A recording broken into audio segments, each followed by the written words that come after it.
Well, Diesel, I had originally planned on starting the show with NBA draft results. And that is still on the rundown. We may get to that. However, I saw something on social media earlier today, and I also had someone send this article to me, and I can't not leave the show with this. I did not tell you specifically about it because I do want to see what your reaction is. You may have already seen this, though. And Tolos, you may have seen it as well. If not, this is interesting. The suspense is killing me. All right. I have no idea what you're talking about. That's correct. I did not preface and tell you before we went on the airwaves. I did not do it. But here's the story. I'm going to read you the headline. This was 4 hours ago. And this is a true story. This is not fake news. It's not April Fool's. You ready for this, Diesel? You sitting down? You're sitting down, right? Mm-hmm. The Citadel has begun exhuming human remains discovered beneath Johnson Haygood Stadium, part of a decade-long effort to identify and properly reenter individuals buried in historic cemeteries that once occupied the site. Archaeologists believe hundreds of graves may have been left behind when the stadium was constructed in 1948, and researchers are now working to uncover their stories and provide a respectful final resting place. Is Jimmy Hoffa under there? Because, isn't that the last great mystery of what happened to so-and-so? Jimmy Hoffa, Jean-Benet Ramsey, who's under there? I am laughing, Really? and the laughing's making me cough. What? I'm sorry I still sound like crap, but Diesel, is this not a what? Wild? What kind of story is this? This is not a fake news. This is nothing, that I'm making up. This is true. There are bodies, potentially hundreds of bodies buried under the Citadel Stadium. Oh, my God. So the Citadel's been playing on top of corpses for decades. And nobody When did they knew. build that stadium? It's been around a long time. Yeah. It's been around a a while. So this article on ABC4 out of Charleston, Diesel. This is from WCIV. God. Here's the article. A renovation project. As soon as an ad pops up while I'm reading you the article. A renovation project at Johnson Haygood Stadium in Charleston took an unexpected turn Tuesday. That was yesterday. When a construction crew discovered roughly 50 human remains while working on the visitors' side grandstand. Can we just stop right there? Can you imagine the conversation, Diesel, if you're on a construction crew? Spooky. And how's that conversation go, by the way? Like, if me and you are out there working, we're digging, we got the excavators, we're making holes. Oh, my God. And all of a sudden, there's a body, and two, and three. There couldn't have been much left of them. I guess just the bones. I don't know. It doesn't say exactly, but more than 50 human remains. That stadium was built in 1927. So it's been a while. It's been a while. There's not much almost left. 100 years, right? Are we talking like former cemetery with caskets and stuff, or are we just talking like a ditch that somebody threw bodies into? Both are Both weird. are bad, right? Both are bad. Uh-huh. One being an actual cemetery. It's like, why would they build on that One site? being The other one seems like it's way more likely to be haunted. From a Criminal Minds show, right?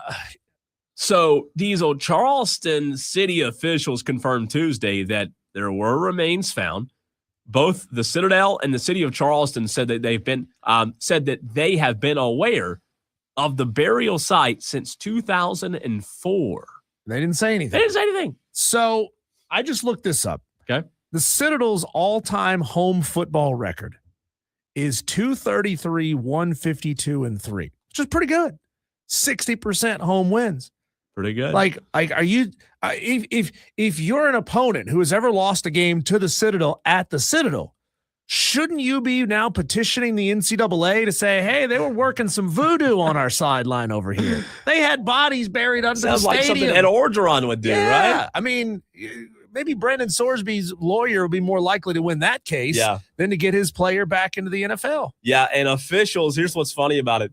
Officials said a community meeting is scheduled for Thursday to discuss the findings. So tomorrow, officials will meet to talk about the findings that the Citadel and the city of Charleston have known about for, what, 20 years? How are they going to – this is not fair. This is right? crazy. This is not fair. These programs are getting by the skin of their teeth. Yeah. And having to demolish a grandstand, dig up corpses, move them, place them, headstones. What do you do with them all? All of it, yeah. And they got to pay for all of this? They can't afford that. Boston Scott with a good comment on the Facebook stream. He says, that's a good threat from the Citadel in the future. Don't beat us in our house or we'll bury you underneath it. How that's phenomenal, Scott. That's good. I like that. How much do you think a school could charge? Because remember this whole thing with South Carolina and the luxury boxes, and I have a lifetime guarantee on this space. How much do you think a football team could charge fans to bury them in the stadium? Like, because people would pay it, right? People would pay it. There's gotta be like Tom in Somerville. Yeah. I don't know Tom in Somerville's financial situation, but if Tom in Somerville had the money, I believe Tom in Somerville would pay to be buried in Williams-Brice Stadium. I believe it. I 100% believe it. Should they change the name of the stadium to, I don't know, like you just think of some funny names. I mean, Boston Scott came up with a good one. You could Memorial Turf, Memorial Field, maybe. I like Memorial. I mean, Memorial Stadium's already taken in Clemson, right? Graveyard Grounds. Yeah, I was going to say, why don't you call it like the Graveyard? That's the new name for the nickname for the stadium. Tombstone Field, right? I don't know. I mean, there's all kind of directions. Boneyard. The Boneyard. That's a good one too. You literally, the Boneyard would be a literal name of the stadium. And just how weird is it that thing happened here in our state? You know, it's crazy. Local. Nobody has better home field advantage than the Citadel. They've got 50 extra defenders, on their side buried underneath them, right? Yeah, they got ghosts. That's not fair, Coach. We can't beat a team with 11 players and 55 ghosts on their side. And when the announcers in the past, Diesel, have said, talk about a packed house, people looked around and said, well, there's not really that many people there. The announcer's talking about the 50 plus underneath, Do you think they can go back and add them to attendance? I think so. I think they should. I think so. They do. They're gonna have to go through historical records and figure out when the cemetery was built. They have to go back and find names of people that were buried there. This is a lot of forensic work that's going to have to be done. We got to call in NCIS, don't we? Or Criminal Minds or something. I mean, there's got to be a TV show or something. Who do we know in Charleston? Can we get somebody on the show from the Citadel or a ghost tour? Come on. Ghost tours going into the Citadel Johnson Higgins Stadium? The largest ghost tour in Charleston. Next time you go, I'll tell you where it is. It's downtown. It's in an old jail. And the reason I know this, the jail, Diesel, is the oldest jail in the United States of America. Really? It flooded back in the hundreds. And the only reason I know this is my company did the access control at this jail about a year ago. Still operational? Well, it's a haunted tour now. Oh, yep. It's a haunted tour now. It used to be a jail. They turned it into a haunted tour. Did you see anything when you were at this haunted jail? It was creepy. Yeah, I've got pictures. I'll get the pictures on the stream. But it's a haunted trail now. We did the access control. You have to swipe a badge to get in and out. And Charleston's got some creepy little places like that. It does. It's a unique city, man. I've never seen with my own two eyes evidence of ghosts. My mother-in-law claims to have seen a ghost in the mirror behind her at a spooky old former hospital that she stayed at in Sedona, Arizona. Not the same hospital that not the same hotel that Diana Rossini stayed in with Mike Vrabel.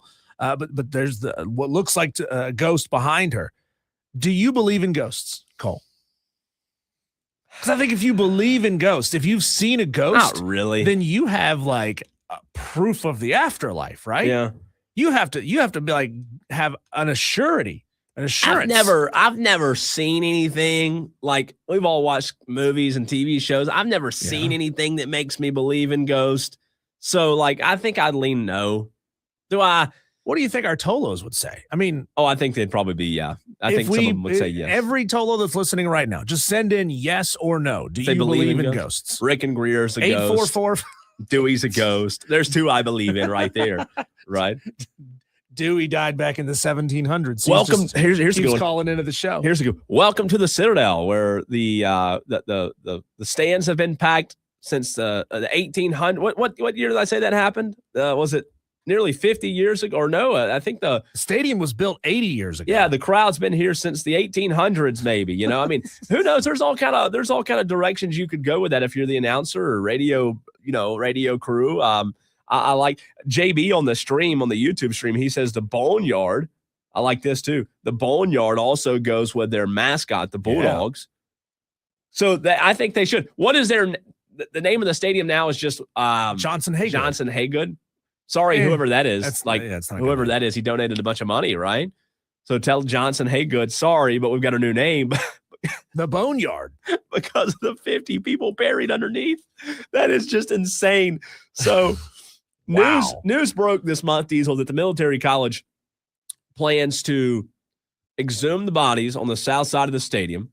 The city built the stadium in 1927, you said, right?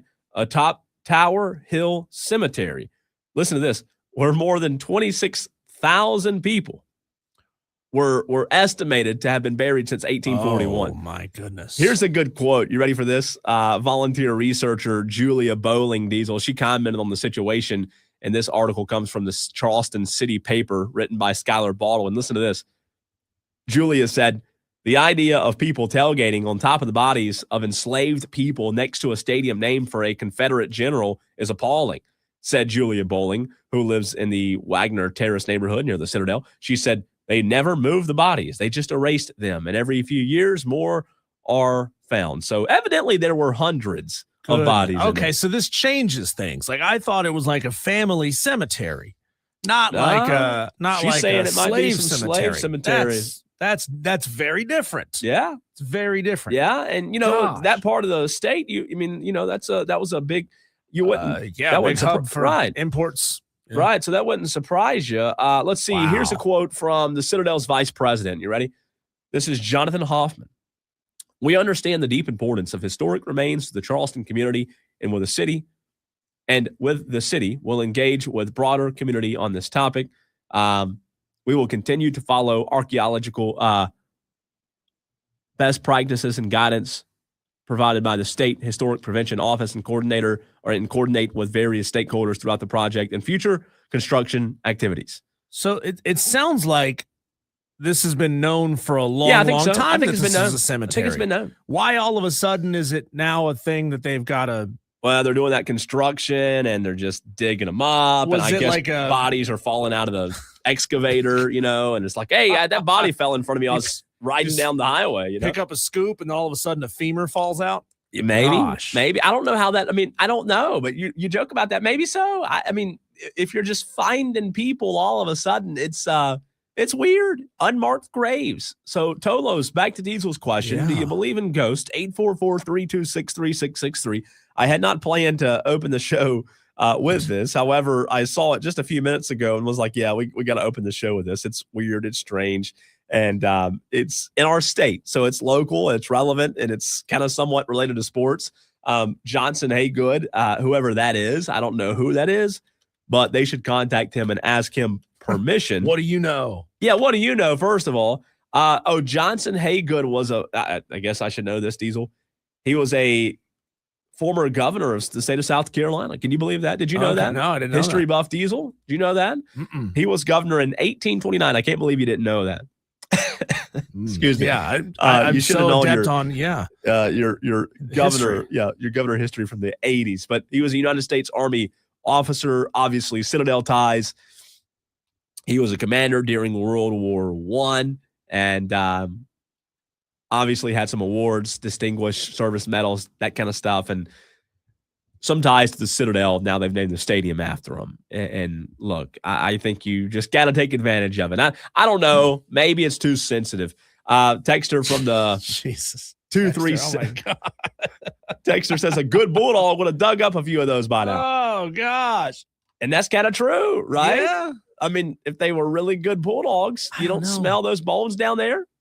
Well, bulldogs, their noses are like squished into their faces. That's true. They can't smell much. That is true. They're not, I don't want to say they're not useful. They're just not useful. They're cute, but they, they make up for it by being fat and lazy and gassy and difficult to breed and difficult to take care of. They do. So there's your interesting, what the heck is this story of the day. Tolo's out there. Appreciate you tuning in. If you just tuned in, you missed a heck of a 15 minutes there.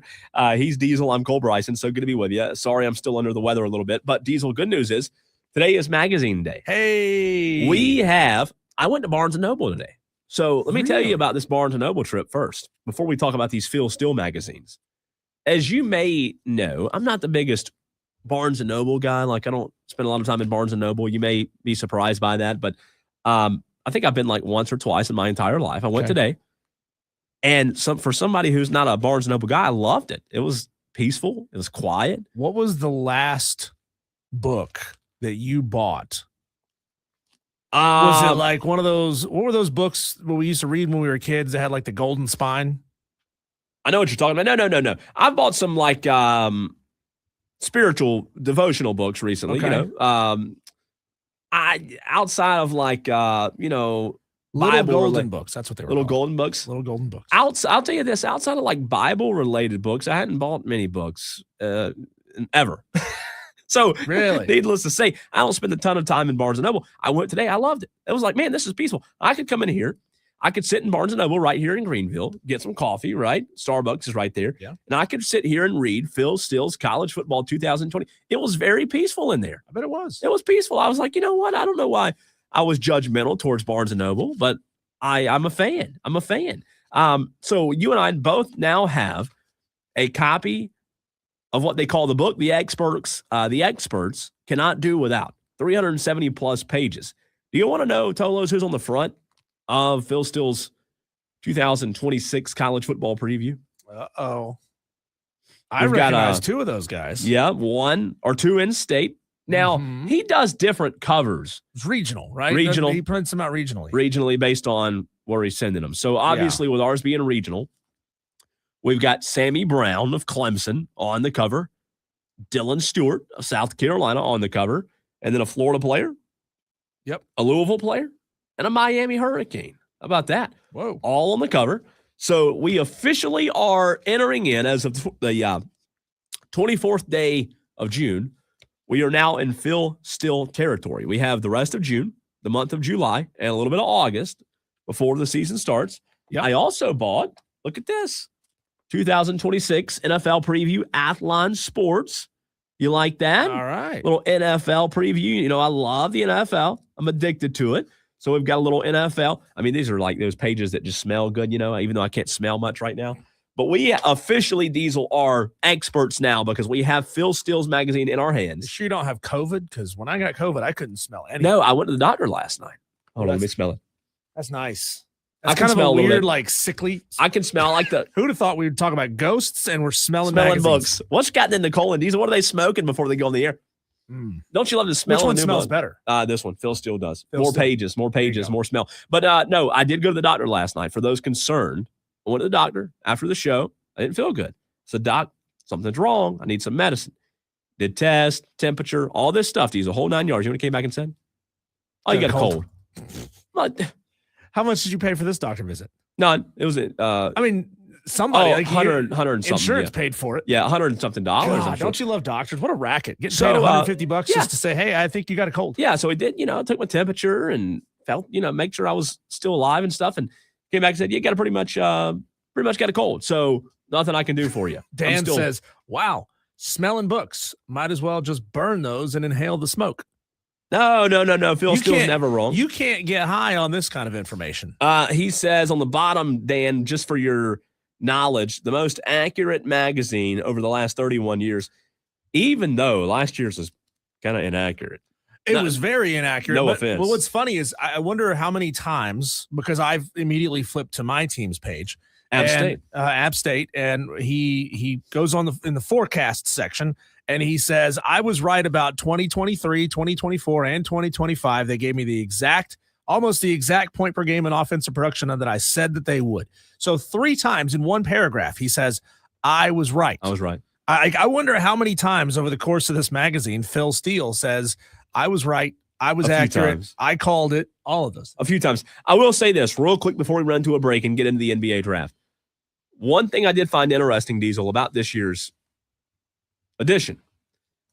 You read this, and I actually read it to you before the show started. I think this is really interesting. He talked about this year not having a portal window in April. So here's what Phil Still said in the very first page of the book. This is the 32nd edition, and this is the biggest and best that I've ever produced. The main reason for that is the transfer portal, or should I say the lack of a second portal window last year. Last year was very frustrating for me as we had some unfortunate typos with all the scrambling we did with the second portal closing April 27th. This year, I did not have to redo 138 team pages in May, as it was like old times with the roster being mostly set. He also goes in to talk about how he thinks, last year some of the best teams weren't really good, like LSU, like Clemson, like Penn State. He also thinks that will have a big impact on the field this year. So if you read, which I think is a very good preface, I guess, he says that he believes not having the spring portal window will impact the quality of play in the fall. 1,000%. So that's something to look forward to because, I still love college football, but I do agree with him. Last year was kind of not dull, but the teams we thought were going to be great weren't great. Clemson wasn't good. Penn State wasn't good. LSU wasn't good. I mean, think about it. Teams have 3 months to build cohesion and go win. And this has been a concern I've had since the transfer portal opened. When you've got a bunch of guys that have limited time playing together. That's right. Limited reps, limited opportunity to gel, and all those things. How does it affect the team? It's like it does. You can have a high school basketball team. Let's talk about Burns. Yeah. Burns is really good this year. Yeah. You got a handful of guys that are pretty good basketball players. You had Colt Fowler. Colt Fowler, really, really good player. Yep. And these guys have been playing basketball together since they were little kids. Mm-hmm. And so they know each other. They have gelled in a way that you can't do in a short period of time. Yeah. Now put Colt Fowler on an AAU team or a travel ball team. And it's just different. Yeah. These guys don't know each other. They don't have a sense of where so-and-so is going to be when a pass happens. That's true. It's true. And I hope what Phil Steele's talking about, I hope that's right because I want to see better college football. At the end of the day, Diesel, I want to see a better product on the field. I think that's what there's all these new stories with NIL and lawsuits and this and that, but I want to see a good product. You want to see a good product. Tolos, the fans, want to see a good product when they tune in on a Saturday or whatever day it is. We want to see a good product. And I'm excited because of that. That gave me a little bit of optimism, Phil Steele did today. So maybe we'll see if that's true or not. We'll see. Cole, you had it on the rundown to talk about it in the first segment. I've got some things I want to say about this as well. So let's cram as much of it as we can into this very next segment. The NBA draft round 1 was last night. Some not surprising moves and a few that have you kind of going, yeah, that's an interesting strategy. We'll talk about that next.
Bryson on the Fan Upstate. Well, maybe not a whole lot of surprises in the first round of the NBA draft last night, Cole. I mean, it was first time in a long time there hasn't been a true consensus number one pick that everybody saw coming for weeks and months, and that's because A.J. Diabonsa and Darren Peterson from BYU and Kansas, respectively, were both quality number one overall picks. Neither one of these teams would have gone wrong picking either one of those teams.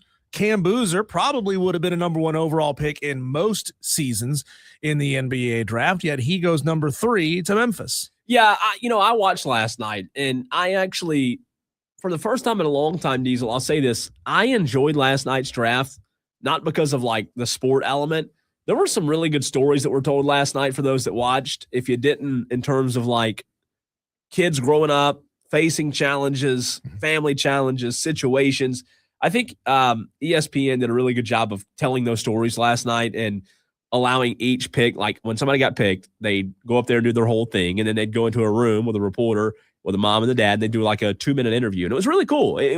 I really enjoyed it. And I think the top 10, like you got some dudes in there. Now you got some bad teams too. I love Demansa. I love Cam Boozer. I love Darius Acuff. I don't know about him and the Kings, but there are some dudes in that top 10 that you look at and think, man, these are all impact kind of guys.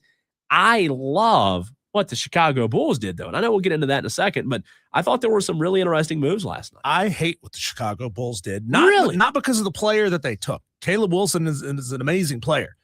But this is going to be confusing as hell, Cole, and it will get me, I guarantee you, half a dozen times or more. Now we have Caleb Wilson and Caleb Williams playing in the same city, and that Chicago is going to mess me up in a major way. I wonder if they'll be friends, paint nails together and stuff like that. Just hang out with their dogs together. That was mean. Yeah, they're going to have puppy dates between the two of them. No, I love that one, by the way. Caleb Wilson, we mentioned him yesterday. I think we were talking to Tom in Somerville. I didn't know exactly where Caleb would fall. Excuse me. Him going what?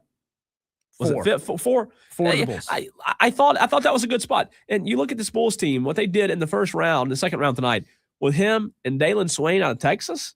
Like, that's a good 1-2 punch. And this Chicago Bulls team, like, I'm not saying they're going to be competing for the Eastern Conference Championship, but you made 2 really good picks last night. And I think top 10. Now, the draft gets interesting after 10 because then the predictions become harder to make. That's where all these trades come in. That's where trades come in. 7 trades in the first round, by the way. But the top 10, man, like there's some good players in that top 10 last night. You know, the fun thing about a lot of these players that get drafted inside the top 10, you know, it's a mass of guards and forwards. So a lot of the forwards, they're elite 3-point shooting forwards as well. They're just like big guards, you know? You got guards, true ball handlers, and really off-ball guards, because that's the way forwards are playing in modern college basketball and in the modern NBA. So, I mean, Caleb Wilson is not going to be running point for the Bulls. You know, he's 6'8"? I mean, A.J. Diabonsa is not going to be running point for Washington, but there are guys that certainly can handle the ball at a high volume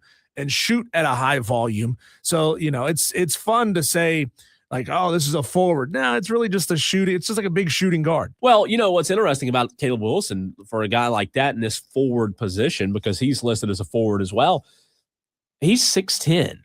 And like in the NBA, we've seen the size, obviously, especially this year, size is so important. But those guys, to your point, they've got to be able to shoot the basketball, even at 6'10". I mean, Victor Wembanyama, he shoots the basketball. He's not the best shooter in the NBA, but he can shoot, right?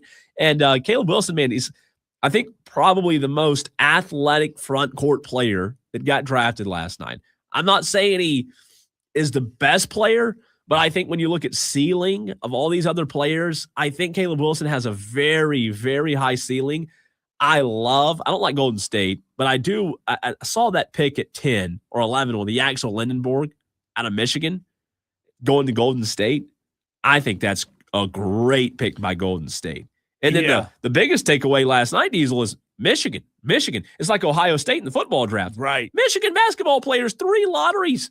I mean, it was unbelievable. What do you do if you're Dusty May and you're with Dallas now and you're picking 9 and you got 3 of your former teammates or 3 of your former players that you can choose from? And he did. Morris Johnson Jr. Yep. So imagine how that conversation goes. Dusty May gets the job on Monday. Yep. The draft's Tuesday. You would imagine the GM and director of player personnel, they've got an idea of who they want to draft, right? At number 9. Dusty May walks in and says, hey, we're going to take a Michigan guy. We're going to take one of my guys. Yeah, Merez, you're coming with me. And maybe they were okay with it. Yeah. Those were 3 really good front court players. How do you make that decision if you're Dusty May? And you got to choose between 3 guys that you obviously know really, really well. And he was the first one taken, right, out of Michigan? Right. Merez Johnson Jr., 6'9", 250. Adai Mara, more of a true center. He's and good. Then you got Yaxel Lindeborg. All 3 are good. I'm curious, why do you go Merez Johnson Jr. over Yaxel Lindeborg? They're the same height.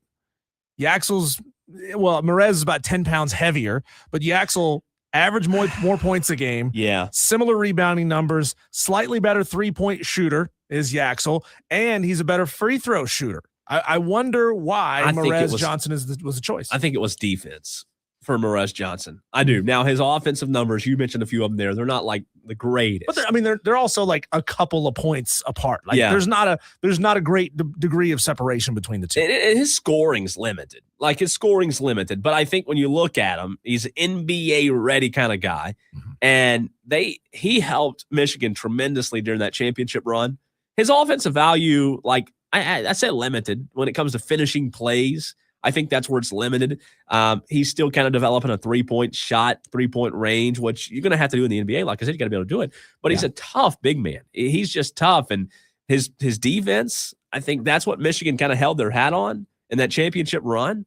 And you look at the effort and consistency, that he gives. I know that there's a mantra, Diesel, that there's no defense played in the NBA, but Dusty May's probably thinking, and that's a good point. Your question's valid. Like, hey, how do you choose between the 3? All 3 are really good players, but I think you've got to hang his hat on what he did defensively. Dallas has to be better defensively. Cooper Flag's good.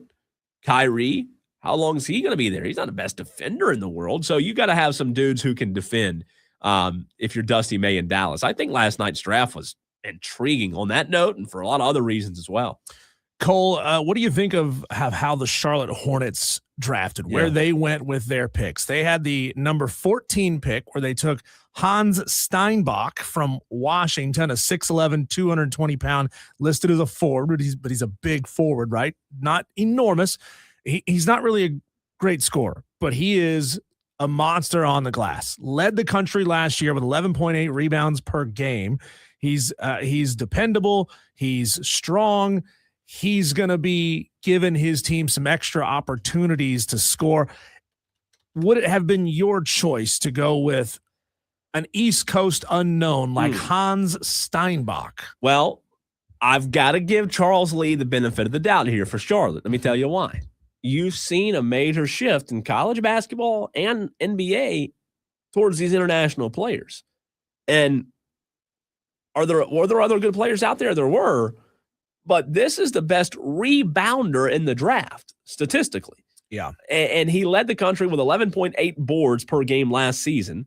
So you look at what you're getting from a rebounding standpoint, good touch, good around the basket. He competes defensively. Mm-hmm. And I think the shift toward international players from only 1 year at Washington, he's only there for a year, but he's 6'11", 220, right? I don't know that he's a traditional rim protector kind of guy. Yeah. But Washington wasn't a good team last year. Here's what concerns me is you needed to get big. If you were the Charlotte Hornets, you needed to get big. And he's not going to be a shot blocker. He's not going to be a rim protector. You read his draft prospectus here. They got to pair him with another big to really maximize his potential. Hans's potential. Is it Hans or Hans's? It's a good question. I don't know. They're going to have to find another big. Now, maybe they'll get it in the second round. Who knows where they choose to go? Second round, maybe you can find a gem out there, a big guy. Let me ask you this. If you're drafting this guy, is it Steinbach? Steinbach. Yes. If you're drafting this guy in your Charlotte, how much of the reason that you draft him has to do with the fact that he's already played professionally overseas? He played professional ball in Germany, came to college ball, played a year at Washington, so went from professional to college. We made a big deal out of some of the other guys that did it, but we didn't make a big deal out of Hans. Hans did it, and then now he's going back to professional. Germany, obviously, a little bit different, but like professional ball is still professional ball. I mean, that's got to be valuable, right? To have that experience, maybe a little bit ahead of some of these other guys that hadn't played. And the front court in Charlotte, they wanted to get bigger there. So I feel like, is it a sexy pick? No, it's not a sexy pick, but I think you did get a sexier pick at guard in Christian Anderson. Yeah. Texas Tech guard. I like that pick a lot. He's savvy. You watch his highlights. He's just savvy, man. He's good in pick and roll. Mm-hmm. Is he the best guard, in college basketball coming out of Texas Tech? No, but he wasn't gambling on his team, so he's, above most Texas Tech athletes. I'm kidding. He's a little small. He's a little small, 6'3", 178. But you've seen other players in college basketball recently. That size is no problem. I think that's a good pick. You got to have a little bit of savviness to guard play. Charlotte got that. We'll see what that turns into in terms of how much of an immediate impact guy he can be. Mm-hmm. I don't know how quickly he can impact the game, impact the court, and start. But I think that I don't hate what Charlotte did last night. I don't hate it. Christian Anderson Jr. out of Texas Tech. He's a really good pick and roll kind of player. So I'm excited to see how he and LaMelo Ball can play off one another, and create opportunities off that pick and roll. He's a great 3-point shooter, which should help obviously in those situations, those games where Con Knippel goes ice cold like he did down the stretch. Don't say that. I know. I don't want that to be the case. I want Con to be out there breaking records, but he fell off. He disappeared at the end of the season. So I think a solid pickup there with their second guard choice. I'm scrolling down the draft picks behind them. I'm like, might I have been able to make a case for LeBaron Philon instead? Maybe. But hey, I mean, a solid pickup. I think they did well. He's just not the biggest guy. I go back to, I know it's the same city. I go back to the Panthers in Charlotte with Dan Morgan. I think sometimes teams, Diesel, that understand team building, you want them to make a sexy pick. You want them to go get a superstar, right? Instead, I think the Hornets acted like a team, an organization last night that wants to truly build around LaMelo and Brandon Miller and Con. They already got their one. Right. You got to add toughness. You got to add depth. And instead of chasing like a flashy lottery ticket prospect, the LaMelo Ball type, not saying that LaMelo is bad. LaMelo's an incredible player. But I'd give it a B+, A-, depending on how it pans out, obviously. You've got a tough rebounder now, a physical player down low, and a skilled guard who a lot of analysts, I was listening to watching the broadcast last night, a lot of those guys said that Anderson Jr. was a steal at 18. Was it 18, something like that? Mm-hmm. Said it was a steal at 18 for the Hornets. So I think they did fine. Like, there's no complaints, and you want this team and organization to do what the Panthers are doing, we think, and building the right way and laying a foundation and getting players that can contribute. A big head scratcher for me, Cole, was the fact that the Memphis Grizzlies traded back as many times as they did. Memphis had the third overall pick, I believe. They took so. Number 3. Cam Boozer. They took Cam Boozer, so that's a really great piece, right? But it's almost like they traded the Hall of Players to Milwaukee for Giannis, and they needed to restock the shelves because they now have 5 second-round picks. And look, I'm not bagging on anybody that goes second round in the NBA draft. These are still good players, but let's be real. You're not going to go out there and win a title and win the East with a bunch of second-round picks. You're just simply not. Yeah. So it was an odd choice to trade back for 5 second-round picks. And if I'm a Grizzlies fan today, I'm saying, what the hell are we doing? We will get back into this conversation coming up at 5. Also, Diesel, we've got some audio from Pat McAfee at 5 o'clock. If I can dig it by then, I'm digging it, working to dig it during the commercial break. Some really good audio pertaining to this show. But I will not be here tomorrow. I'm off tomorrow. Tomorrow, you'll do the Tolo takeover, I would assume. You're off, but you're not. You're still working. I'm still working. You're doing just somewhere else. Yeah. Yep. Wish I was going to the beach and whatever. I'm not. Diesel, the complaint that I have that I won't get to express tomorrow on the Tolo takeover, I'm going to vent in the next segment. Okay. See if you're with me, against me. I think I know where you'll be, but there's been something I've seen, a little trend lately. It's kind of just bothered me. I'm going to vent about it. See where you stand as well. Tolo's next.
does it all. 844-326-3663. That's 844-FAN-PHONE. This is Wire to Wire with Cole, Bryson, and Diesel on the Fan Upstate.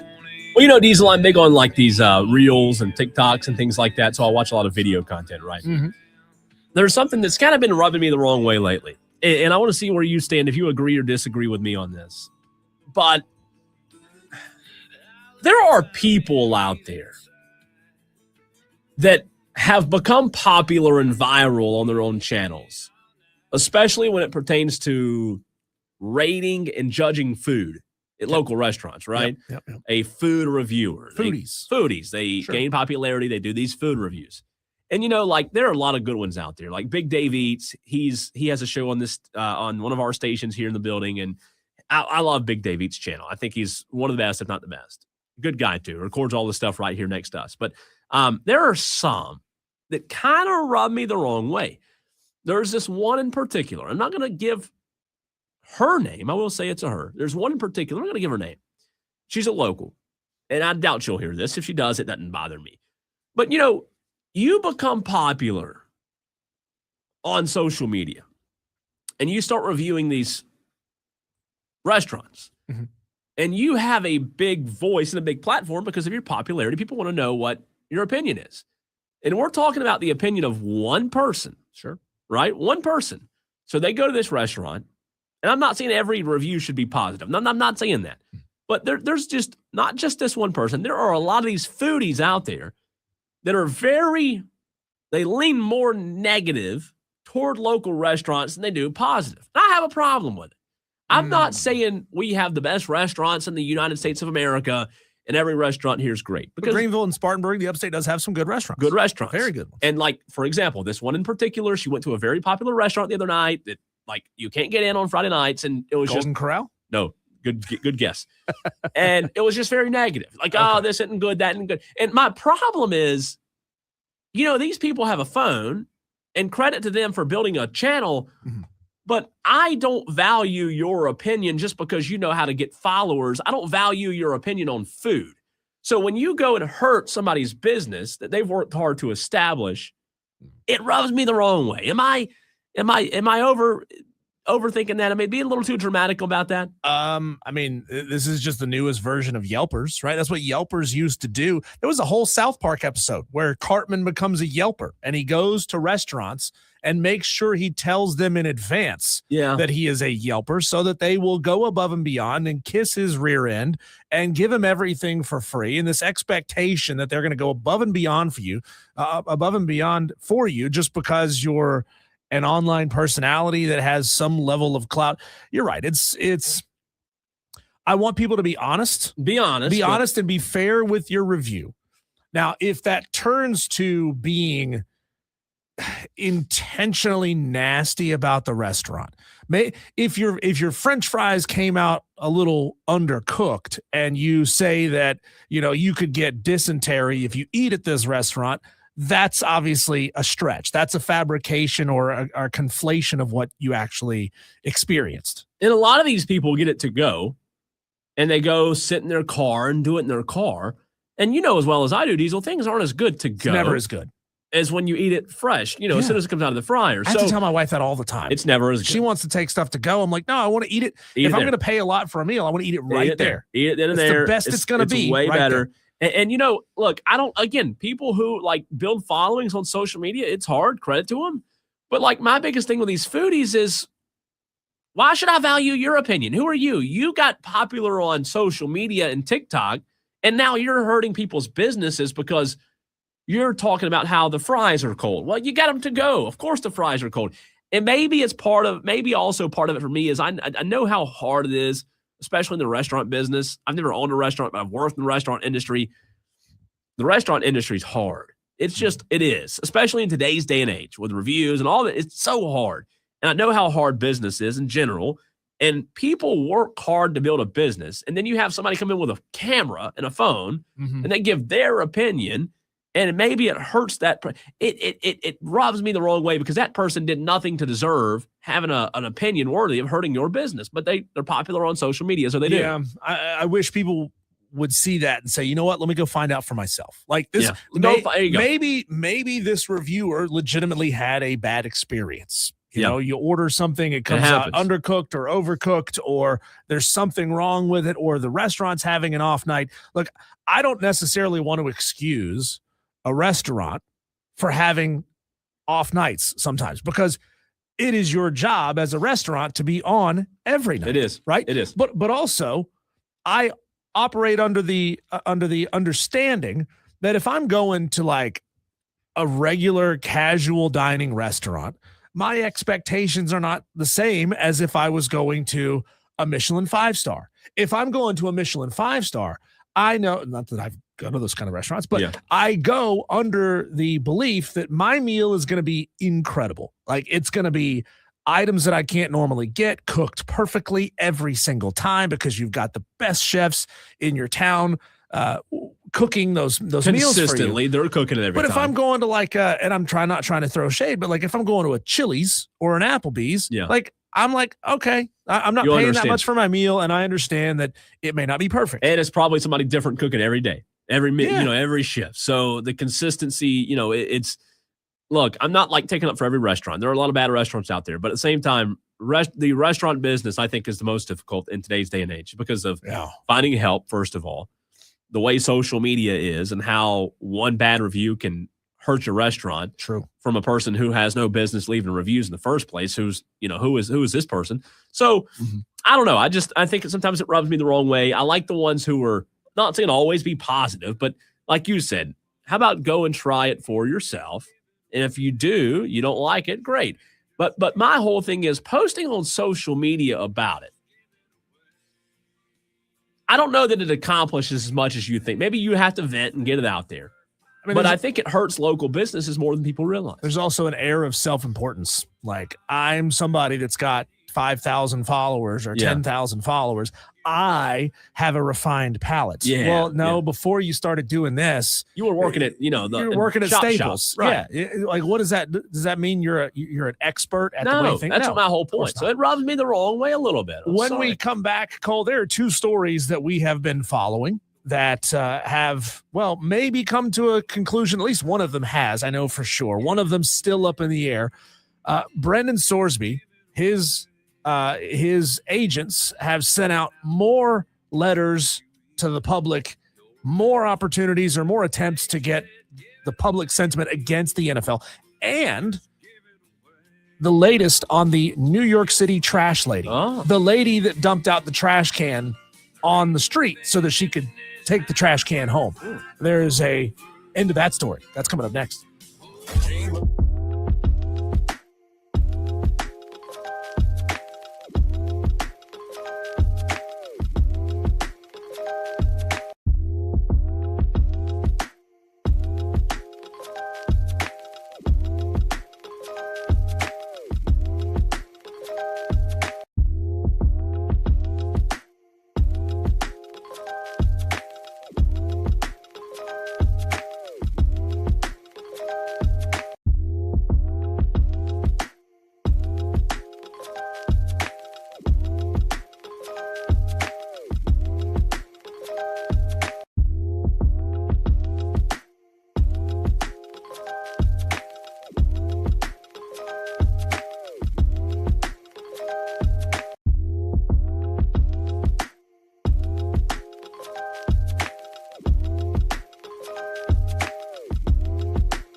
Yesterday, Cole, we had a copy of the letter mailed to Brendan Sorsby by the NFL, and in no uncertain terms, they said, look, man, you gambled, and we can't have that in the NFL.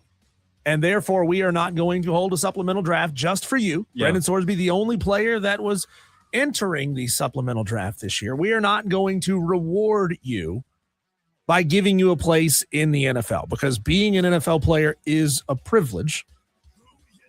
And of course, Brendan Sorsby's people, they just said, okay, we'll get ready for next year's draft. They've gone the opposite direction, Cole. Yeah. And now, after suing the NCAA, getting a temporary injunction, and then realizing the Big 12 was going to sue you back and you were going to lose, they've decided now we're going to go after the NFL. And this does not seem like a good strategy. Your future employer, right? Yeah. There is a very clear path that he could do some things over the next year, 10 months leading up to the NFL draft, where he could rehab his image and get himself back into a place where teams would be willing to take a flyer on him. You're hurting yourself. Somebody needs to tell Brendan Sorsby's agent, Kessler, I think is his last name. Tell him, if I'm Brendan, tell your agent to stop going after every organization that you want to play for. This is how you end up selling insurance for the rest of your life instead of being a football player. My biggest problem with it, and look, I'm sure there's somebody out there that defends him, maybe one or two people out there, right? My biggest problem with what he's doing here Have you checked Twitter lately? Yeah, okay, 3, 4 million, 100,000. Yeah. My biggest issue is this, and I try to think about this in a lot of things in life. What do you have to gain? What do you have to gain by suing? Is that what he's officially doing? Suing the NFL? Kind of like similar. It's sort of like a mild threat that we could. I ask that a lot. I ask it in life. I ask it in this scenario. What do you have to gain from it? What are you going to get from it? I mean, I get that you want to play, but here's the problem. Like, if he and his agent were listening, I know they're not. I don't think they're Tolos. Maybe they are. I want to say, look, you guys, you can't act like the innocent party that's been treated wrong and poorly and unfair this whole time. You made a mistake, and guess what? We all know in life, mistakes have consequences. Everything you do in life, whether good or bad, has consequences. And you made a mistake, and that mistake has consequences. Whether you think they should continue to hurt you down the road, unfortunately, that's not up for you to decide. You can go out and, like you said, sell insurance or start your own business and do whatever and become successful. But if you want to join the NFL, you play by their rules. And going after the organization that's your future employer, I don't understand it. If I'm Jeffrey Kessler, the attorney, and I don't know him from Adam, and if I'm a scumbag, opportunistic person like most people believe a lot of lawyers to be, I want to keep litigating everything because that's called billable hours. Money. Right? I want Brendan Sorsby to keep paying me, or maybe it's Cody Campbell who's paying your legal fees. I don't know. So I want to continue this fight as long as possible. But if I'm Brendan Sorsby, I want to say, you know what? I want to now start making up for what I've done. I've made a mistake. See, like, I truly believe that we are living in an era, Cole, where people refuse to apologize for anything. Yeah. I mean, think about it. You're out on the street somewhere, and somebody steps on your brand new Air Jordans and scuffs your Air Jordans. They don't say, "Oh, I'm sorry." You get in a fist fight. Yeah. You get in a fist fight on the street because don't tell me to apologize. So Brendan Sorsby needs to learn to apologize for what he's done. I'm sorry. I made a lot of mistakes here. I want to spend the next year making up for it so that I can be positioned in the best possible way going into the 2027 NFL draft. Otherwise, I am doing nothing at all but hurting my chances to be drafted, because the NFL, unequivocally with that letter they sent to Sorsby, they said, we are not going to let quarterback needy teams make that decision. we're not going to let, and I don't know who at this point needs a quarterback. Let's just pretend the Titans need another quarterback to back up Cam Ward or whoever. Maybe the Steelers need another quarterback. Doesn't matter. They're not going to let the Steelers or the Titans or the Texans or the Cardinals say, you know what, we're willing to take a flyer on this guy. No, they're taking that decision out of their hands. So this was the statement released by Jeffrey Kessler after the statement came out yesterday from the NFL. In late April, we inquired with the NFL about the process for gaining entry into the supplemental draft. The response from the league was that all that was required was a short application, which needed to be submitted prior to June 22nd. At no point did the NFL indicate that it would need or want to review anything other than the application itself, or that submitting the application at or close to the deadline would have any impact on the NFL's consideration. Last week, we requested the NFL supplemental draft application.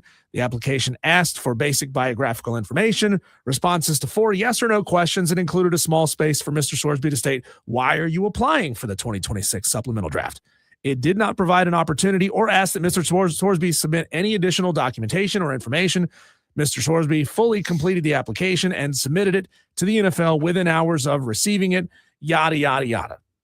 So the NFL, remember, their response yesterday was, well, you said that you were essentially being screwed over by the NCAA, but you didn't provide any additional information about your gambling addiction, why you think you should, all this stuff.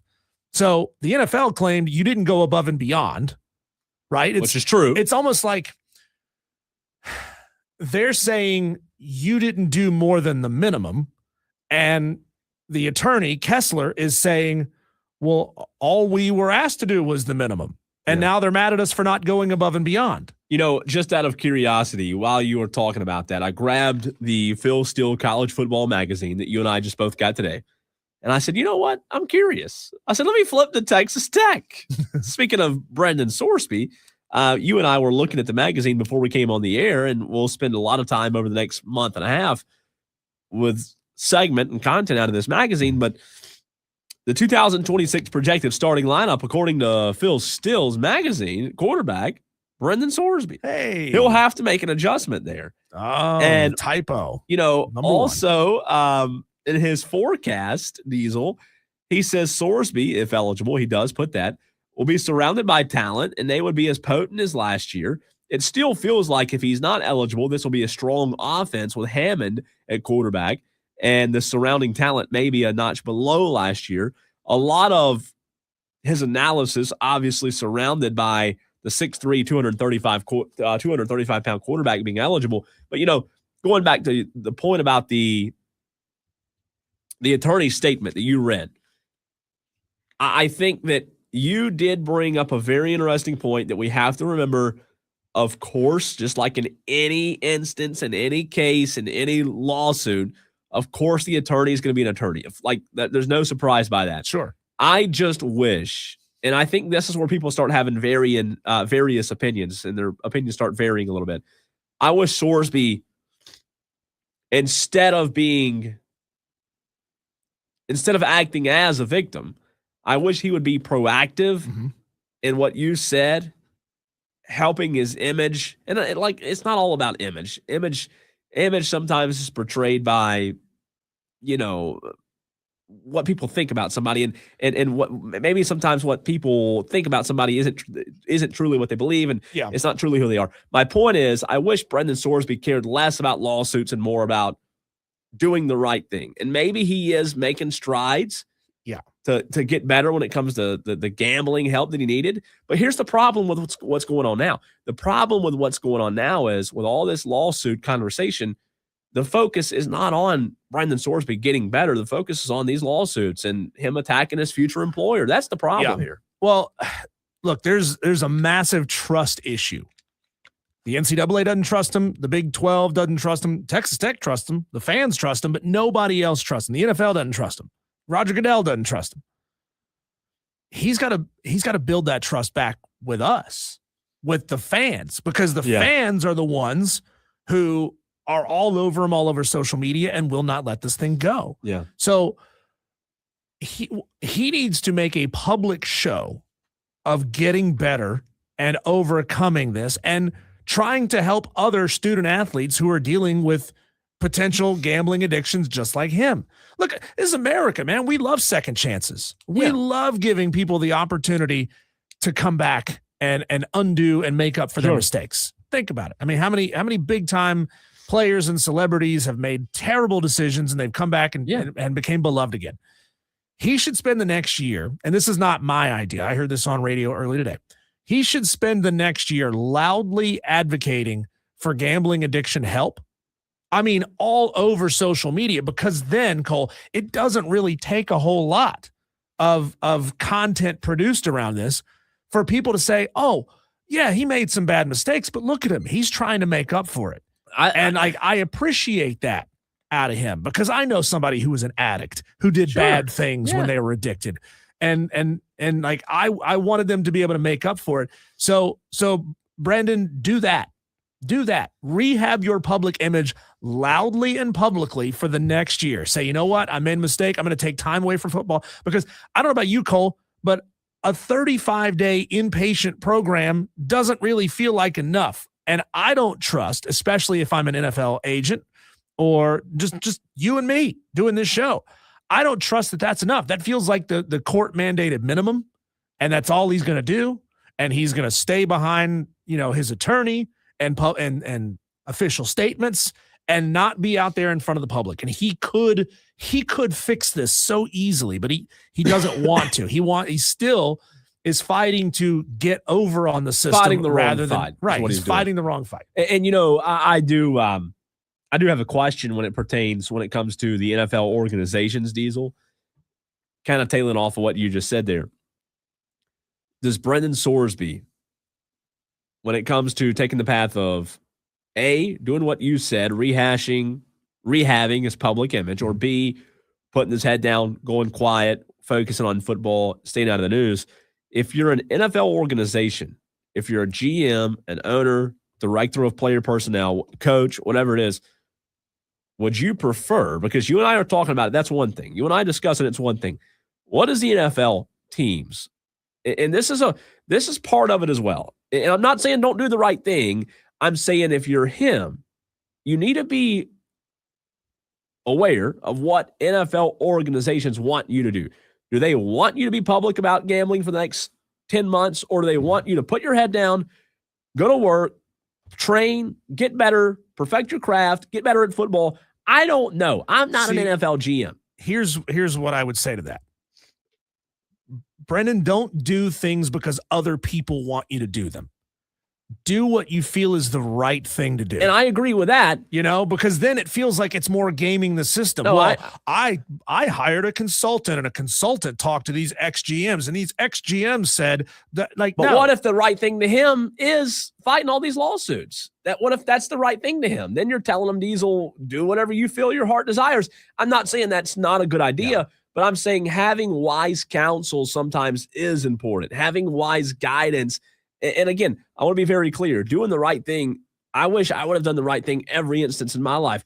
We all do, right? Like, yes, you do the right thing, but sometimes we do the right thing thinking to within ourselves that, oh, this is the right thing when it's not. My point is, if his goal is to play in the NFL, he needs to seek wise counsel, right? Not lawyers, not agents, people who care about him as a human being, to your point, right? And want to see him get better with his gambling habits, because gambling's it's serious. It's nothing to laugh about or joke about. If you're addicted, you're addicted. People who go to the casino right now every day, Diesel, who are wasting away their entire life and every paycheck, that ruin their families and ruin their lives because of gambling. So it's serious. Whatever the addiction is, I don't disagree with you in the sense of he needs to do what he feels is best. But at the same time, Brendan Sorsby is how old? 20-something years old? Yeah. I want him to seek wise counsel to help himself make sure that he's doing what he needs. If that's rehabbing his image, great. If that's putting his head down, and you can put your head down and work while rehabbing your image. I mean, those two things can be true at the same time. You can focus on football and not gamble. Guess what? Not gambling is going to help your image a lot. If you're not gambling, you are gambling. That's going to help your image a lot, in my mind, at least. I think he needs to, because teams always put big banners on the wall inside of their locker rooms, inside of their gyms. I think he needs to put the word atonement on the wall in his bedroom. He needs to make it the background screened on his phone. Atonement, the act of making amends for a wrong or an injury. The entire football-loving world outside of Lubbock, Texas, thinks that you did wrong. And it cost you your senior season of playing college football. And you admitted to it, by the way. You admitted to it. It cost you the NFL supplemental draft, and it very well could cost you an NFL career after this. Because think about it. A year from now, if he hasn't atoned for what he's done, why would any NFL team take a shot on Brendan Sorsby? I mean, he could be the Shedeur Sanders, but worse. And he could go from a consensus top 10 overall pick to undrafted next year. I mean, like, what will have changed about the public perception of Brendan Sorsby in 10 months when we get to the 2027 NFL draft if he's done nothing to publicly atone for what he did? That's a good question. It's a fair question. The perception will be that guy is still a degenerate gambler and he hasn't tried to make up for it. No. I think, and that's why we talked about yesterday, is it going to be 10 months from now when we're talking about Brendan Sorsby again? Maybe so. Maybe it's 8. Maybe it's 10 months. Maybe it's tomorrow. Maybe something new comes out tomorrow. Maybe so. It wouldn't put it past, right? You wouldn't be surprised. Here's the reality. None of us know his heart. None of us know if he's truly on the right path to put gambling in the past, in the rearview mirror, right? And whether it's gambling or any addiction or anything, that's what we want to work toward in life, right? We want to put it in the past. If it's gambling, alcohol, whatever, put it in the past, work toward it. I understand what you're saying. Public perception, though, that is public perception. Guess what you can't do? You can't fix public perception. You can control what you can control, right? And if it's you, if it's I, people think all kind of things about public profile, and that's fine. Like you can do things, yes, to help your image, but at the same time, when you go to bed at night, what makes you sleep well is knowing that you're doing what you can inside of your life and your heart of hearts to get better and put that in the rearview mirror. See, I disagree. There's an entire industry around crisis management, not on when a hurricane hits, but when somebody does something stupid and when a celebrity makes a big time mistake, there's a whole industry around crisis management. How do we fix this? How do we sweep it under the rug? How do we cover it up? Guess what? It's too late for that. Now, how do we fix it? How do we fix it? That's what Brendan Sorsby needs to be thinking about for the next 10 months. What do you mean by fix it, though? How do you fix your public image? And there will be some people who never forgive him, and that's fine. That's what's in their heart, and they'll never let it go. But you can fix it, like I said, by spending the next 10 months advocating for help for student athletes that are addicted. But does that come across as genuine, though? If it's genuine, then that's what he needs to do. If it's genuine. Does a 30-day therapy session come across as genuine if that's all he does? No. And like what I'm saying is, my point is, if somebody says, hey, you need to spend the next 10 months advocating against it, is that really genuine? I don't know. We don't know. Keeping your head down and just playing football makes it seem like you're hoping that it all goes away. You're hoping that I can just play football and not have to deal with this. But let me ask you this. Bogus. If you are him and you truly are putting it in the past, like it's something you don't do anymore. You don't gamble anymore, right? It's in your past. You hadn't gambled. You've gotten help. If you've truly gotten help, and like if you're in his scenario and you've gotten the help and you're moving on, you have a problem with him putting his head down and moving on, or you're saying you want him to publicly try to build his profile and image back. See, I guess do that. See, I guess my stance is different just because personality-wise, like I don't care what people think about me. I don't care. I really don't. I have zero. I don't. Yeah, but how people feel about Brendan Sorsby determines whether or not he is employed playing football in the future. And that's why I think he does need to seek wise counsel. And that's why I do think, Diesel, that an important part of it is understanding what the NFL, and I'm not saying like base your whole life on what the NFL wants, but if you want to get a job in the NFL, you probably need to know what your employer wants out of you, if that makes sense. Yeah, well, we'll see what he chooses to do. It's fascinating, and I think if he continues to fight it, Cole, all he can do is hurt himself more in the future. Let's go to the phone lines. Matt from Ohio. Matt, you've got like less than 60 seconds. We do have a guest coming up, but I want to get you in on this. Go ahead, Matt. Oh, I'm sorry. Now go ahead. Good. Hey, from an Ohio State perspective, there was a guy that nobody remembers named Art Schlichter.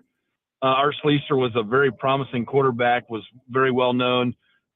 threw it all away because of a gambling career back when gambling was illegal. I think what everybody needs to be talking about with Sorsby is he's got to get healthy. If that harmonizes with what the league wants him to do, with what people want him to do, that's great. That's a benefit. But he's got a sickness, and he needs to get better, or it will ruin his life. Yeah, no, I agree with that. You got that's what. And I think even though Diesel and I disagree, the root of the problem is he has to get better. Now, what you do after you get better, that's where Diesel and I disagree. I don't think it matters what his public image is. People are going to hate him regardless. But I do think that the root of it, like you said, Matt, is getting better at what your addiction is. Well, and the sad part about it is if he can perform on the field, there's a lot of people that don't care about him getting better. There you go. That's true. That's a reality. Matt, thanks for the phone call. Matt. Always appreciate it. I wouldn't want him on my team. I would never support him on my team. Well, if you're a GM, are you coming at that from a player perspective, or I'm coming at it from a fan perspective? Yeah, I don't want him on my team. Well, you're different than a lot of fans. Yeah. Like Matt said, some fans, guess what? They don't care as long as he wins.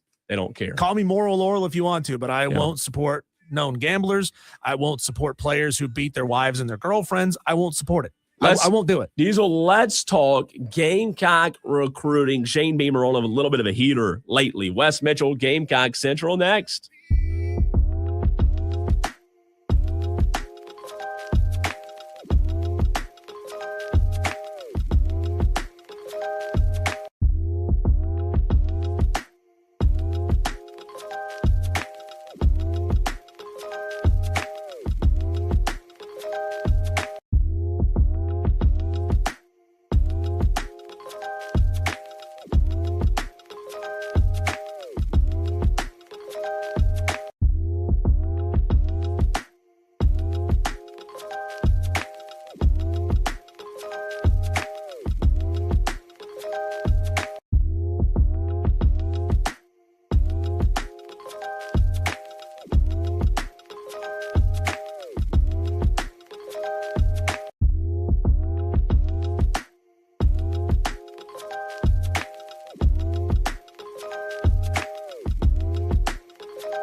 You got to talk South Carolina Gamecocks.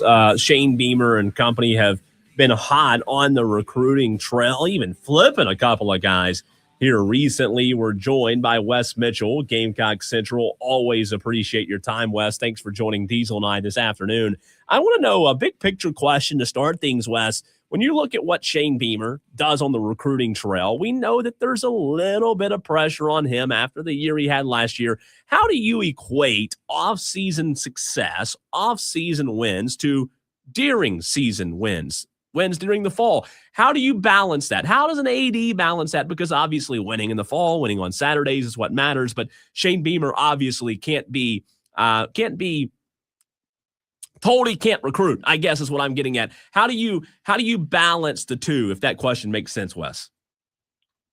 Yeah, I appreciate you guys having me on, Cole. I think the big thing for South Carolina, honestly, is just to try to find consistency in the, on-field product. Like you look at last year, obviously, major disappointment compared to what most people's expectations were for that team. You look at the year before, they overachieved, I think, to what a lot of people's expectations were. Before that, the year before that, underachieved. The year before that, overachieved, and finish off, the season with wins over Tennessee and Clemson. So I think for South Carolina, it's just kind of smoothing out the peaks and the valleys and just sort of figuring out what you're going to be as a program, as a team under Shane Beamer. I mean, I would say this is probably harder than ever to find consistent success in college athletics when you look at the amount of turnover that takes place in, a college football team from year to year. Also, I think South Carolina tried to play the continuity game going into last year by promoting Shula and trying to keep the offense the same, trying to just, hey, you're losing your offensive coordinator to a head coaching job, but try to keep as many aspects of that offense the same as possible. And obviously, as we saw, that just did not work. I think you look at last year, you look at the way the defense played, you look at even a lot of the talent that South Carolina did have on offense. I think one big decision for Shane Beamer and promoting Mike Shula was a huge detriment to that team last year. Wes, we'll get to the exciting news pass catcher that South Carolina was able to flip from a fellow SEC school here in just a minute. But I want to talk about what 4-star offensive line commit Nate Carson said. What stood out to him the most was how the coaches, their wives, and their families all connected with one another. I hear a lot of players say that, but the truth is, Wes, a lot of staffs have great connections. They have great families. How does Shane Beamer present that element of himself and the program in a way to recruits that really stands out and gets them to commit to South Carolina? Yeah, well, and in the case of Nate, not a commitment yet. Oh, he's a target right now. Target. 4-star target for Carolina from right down the road here in Irmo. Major target for them. Has a Final Four and is going to make his decision on July 3rd. But I think for a lot of these guys, man, it's just about making that a priority in everything you do, whether that is who you hire, whether that is who you bring in those off the field roles that are getting, just more and more, I would say, common in terms of having those big off the field staffs that help out in terms of resources and just picking the right guys out of the transfer portal. And, frankly, if you have a guy that has an issue, has an off the field issue, I think it's about making a swift decision to say, hey, that's just not going to be welcome in our program. So I do think Beamer, every coach does talk about culture. That's just part of it. But I think Beamer has proven time and time again, his teams do not quit. Like most of his seasons, even the disappointing seasons, South Carolina has been able to play better down the stretch than they did to start the year. So I think that's a sign of a locker room that's going to keep pulling in the right direction, even if things aren't quite going the way anybody anticipated. And to go back to your first question, like almost all of Beamer's teams have gotten better as the years progressed. I think the key is to find a way to hit the ground running a little bit better so that you aren't behind the 8 ball as the season progresses. Talking to Wes Mitchell, Gamecock Central, right here on the Fan Upstate 97.1 Spartanburg, 97.7 Greenville, 101.5 Anderson. Wes, talk to us about four-star wide receiver Ivion Lewis, however you pronounce it. You tell me if I'm wrong there. Flip from Kentucky to South Carolina. The Gamecocks, I think this is interesting how recruiting works. He was already committed to Kentucky. They hosted him on his official visit this past weekend. So teams are still allowed to recruit, even though someone's committed. We see it here locally a lot in the upstate as well. Is this as big of a splash as some of these fans think it is? Talk to us for those in the upstate that don't know much about this four-star wide receiver that flipped from Kentucky to South Carolina. Yeah, I mean, it's a big get. Obviously, from a big picture standpoint, you don't celebrate anything too much until they're signed and on campus. Like we all know that, schools, but much like South Carolina kept recruiting him, other schools may continue to do the same.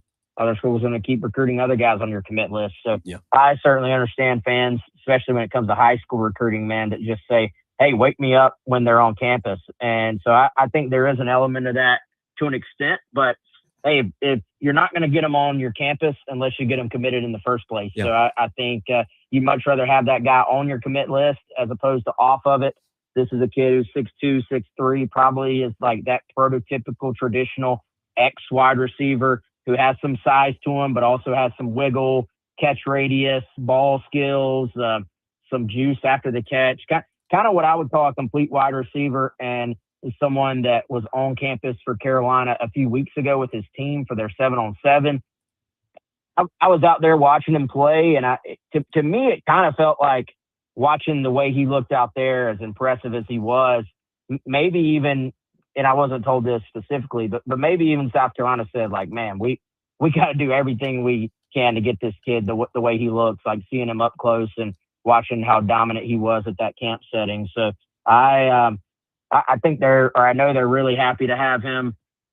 And this kind of closes out their recruiting class with 3 good playmakers, but 3 guys that I think all have different skill sets, which means, you could kind of even look ahead to be like, well, one could play the X, one could play the Z, and one would be a slot receiver, in a traditional sense.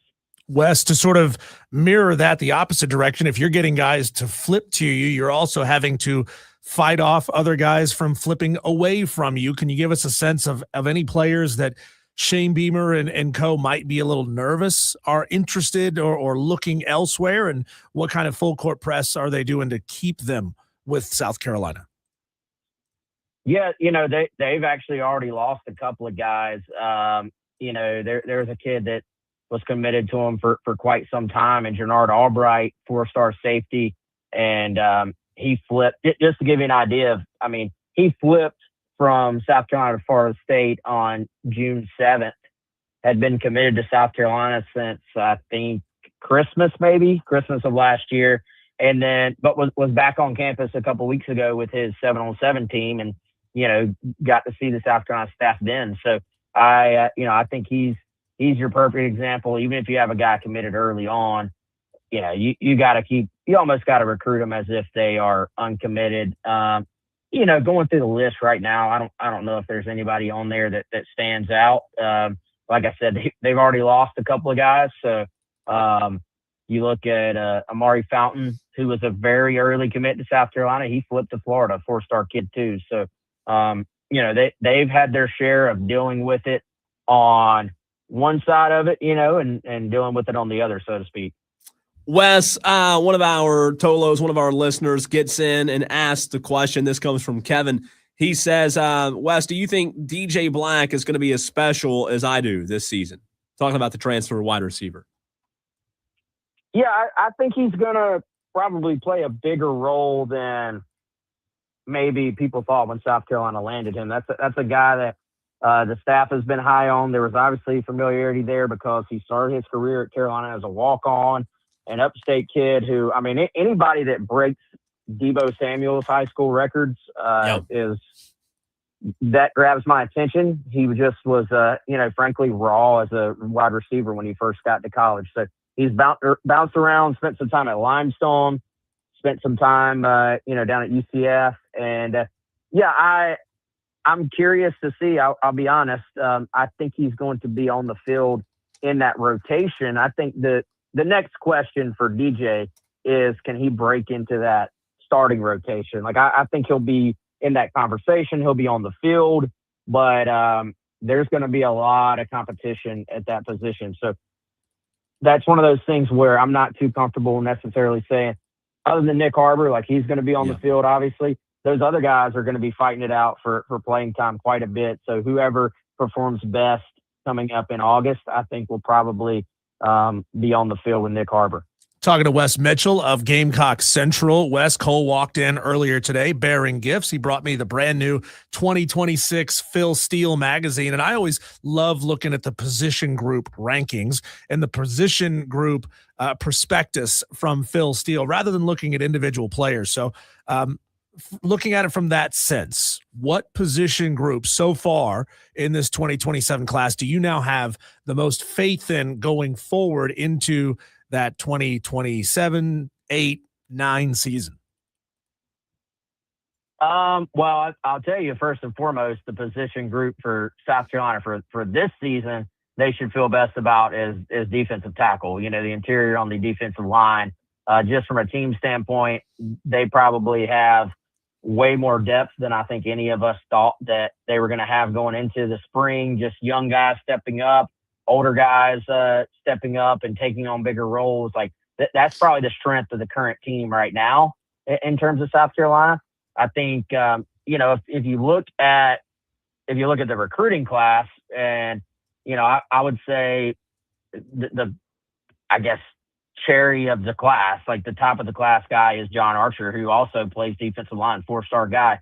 But I think if you're going to look at a position group, like I said earlier, I like this wide receiver bunch. When you look at Avion Lewis, 4-star kid, Javion Robinson, you know, who is just an incredible athlete, and then DJ Huggins, who, like I said, would be more of a slot receiver.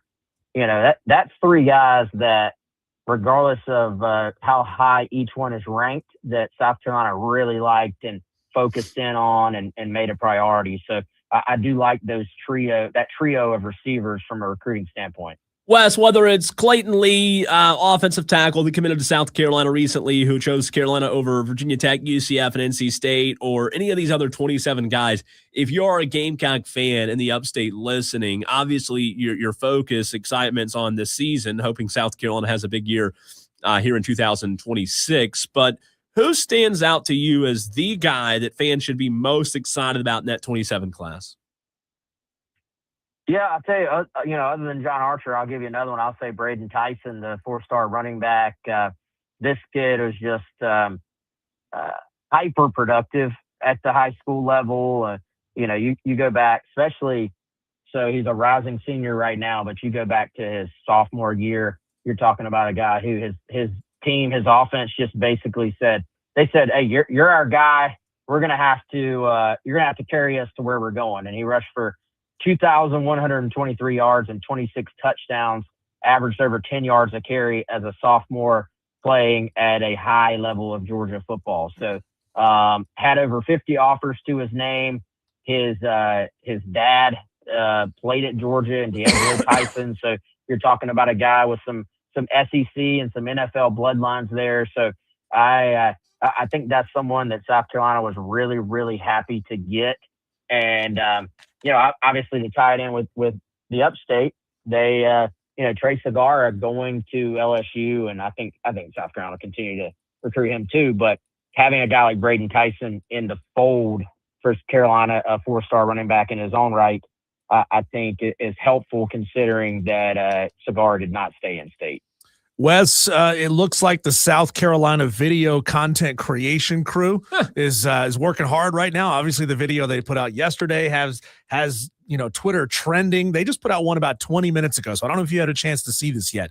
But it looks like a video of a bunch of the South Carolina football players at what might be the National Whitewater Center in Charlotte, all doing some whitewater rafting. Who among this team would you trust to steer the boat if your life was depending on it? Oh man, that is a good question. Oh man, let me think about this. Let me give you all a good answer. I'll tell you what, man. Let me go, and he's not technically on the roster anymore, but he's been here so long. He may be as old as I am. Let me go with the man they now call Coach Doty, Luke Doty, who made it all the way through his career, no transfers, did the COVID year, the red shirt, stuck around as long as possible, and now is down there in that DB room actually helping out Torian Gray and Clayton White and all those guys as a coach. So, here's the thing too, boys, about the transfer portal. You don't really always know these guys as well as you once did. They're not here for 3 and 4 and 5 years. So, I'll tell you what, man, if my life depended on it, I would trust Luke Doty to keep me safe. Wes, good answer. Always appreciate your time. Good stuff as always. And we look forward to talking to you again real soon. All right, guys. Have a good one. You Thanks, too. Wes Mitchell, Gamecock Central. Make sure you give them a follow if you haven't already. I'm sure you already do on Twitter, Gamecock Fans. And if you missed any of that, you can go back and find it on the free Odyssey app, AUDACY, wherever you get your podcast, Apple, Spotify, anywhere you get those podcasts. Good stuff there from Wes Mitchell, as always, Diesel. When we come back, let's do our whip around, Cole. There's a ton to get to. Our Daily Wires coming up next.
update. Well, we've been talking draft. We've been talking recruiting. We've been talking bodies found under the stadium at Johnson Haygood Stadium in Charleston, Cole. But there's a lot we hadn't got to yet in this show.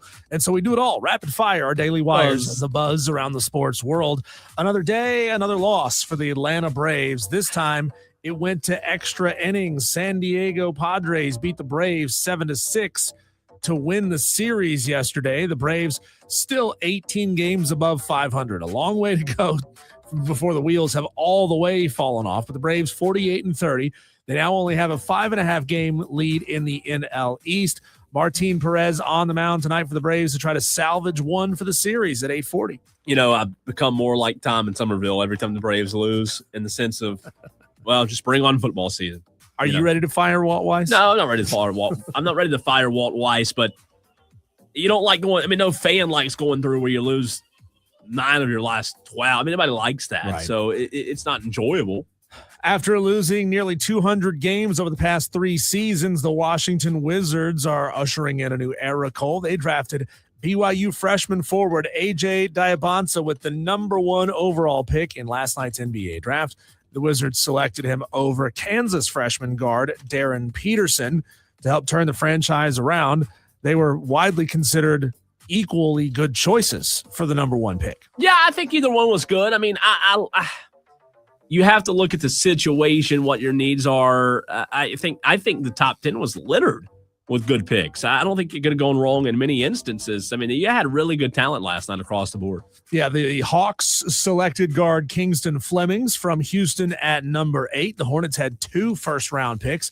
They went with 6'11 forward Haynes Steinbach from Washington at number 14, the 6th-ranked forward in this class. Good rebounder.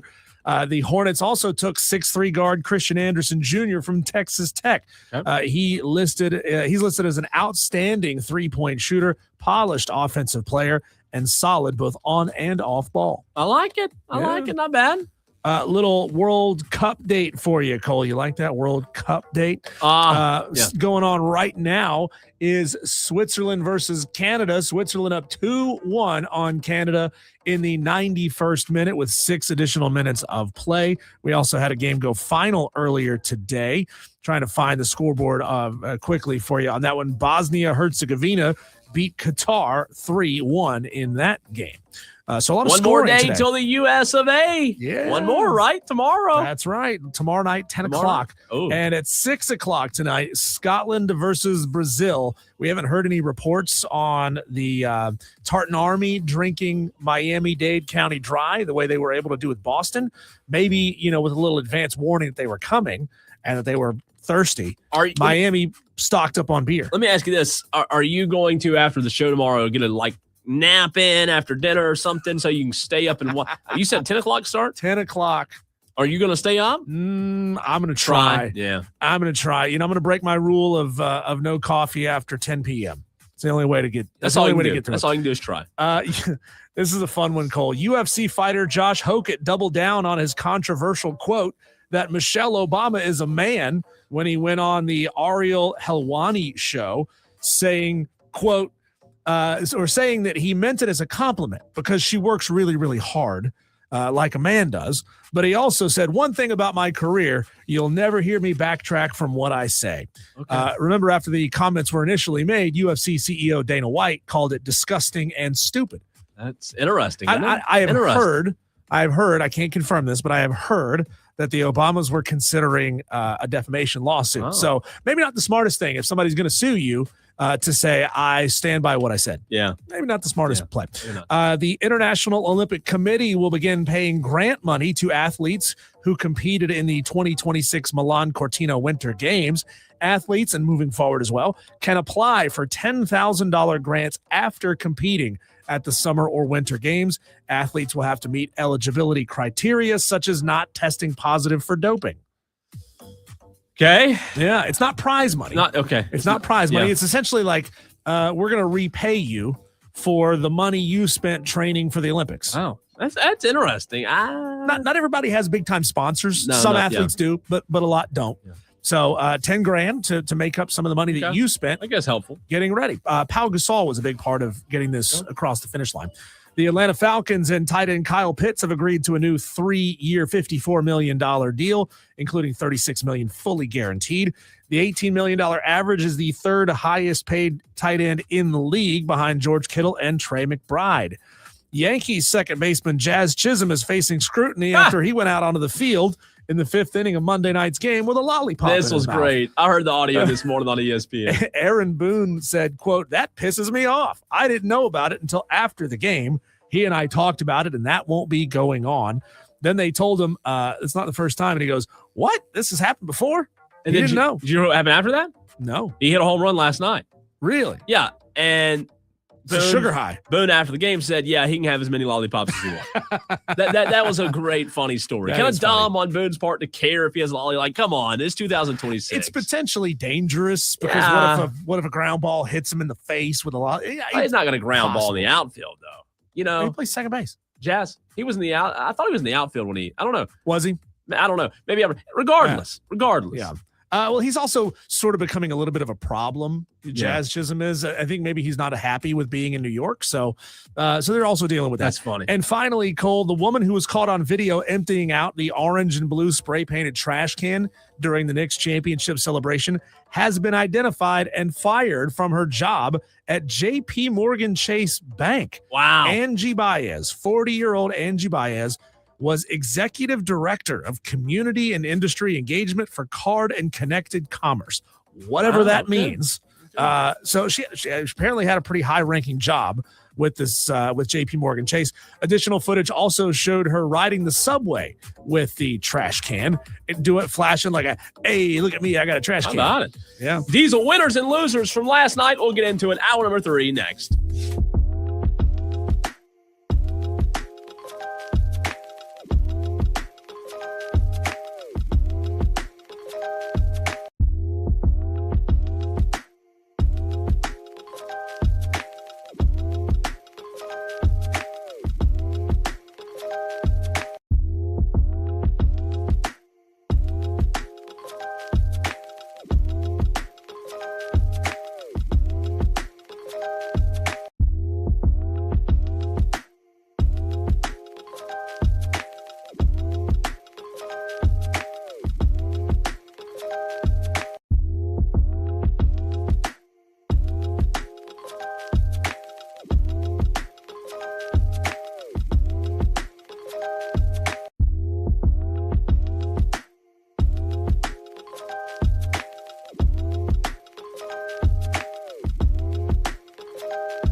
Upstate.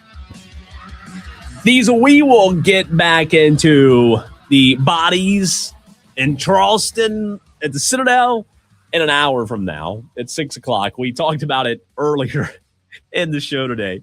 So, Tolos, if you're just tuning in and you don't know what we're talking about, just hang on. Hang on. I'm going to tell you right now, I'm never stepping foot inside that stadium.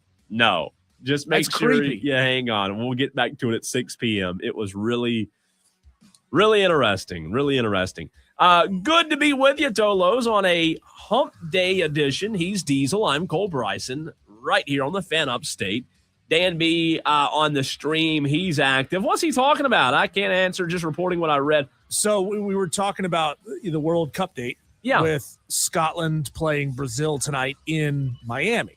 And obviously one of the big stories of Scotland in their 2 matches that they played in Boston was that the Tartan Army, the Scottish fans, drank Boston dry, which I didn't think was possible. I'm not casting aspersions or making stuff up really about some of the stereotypes surrounding Irish and the fact that the Boston area has a huge Irish population.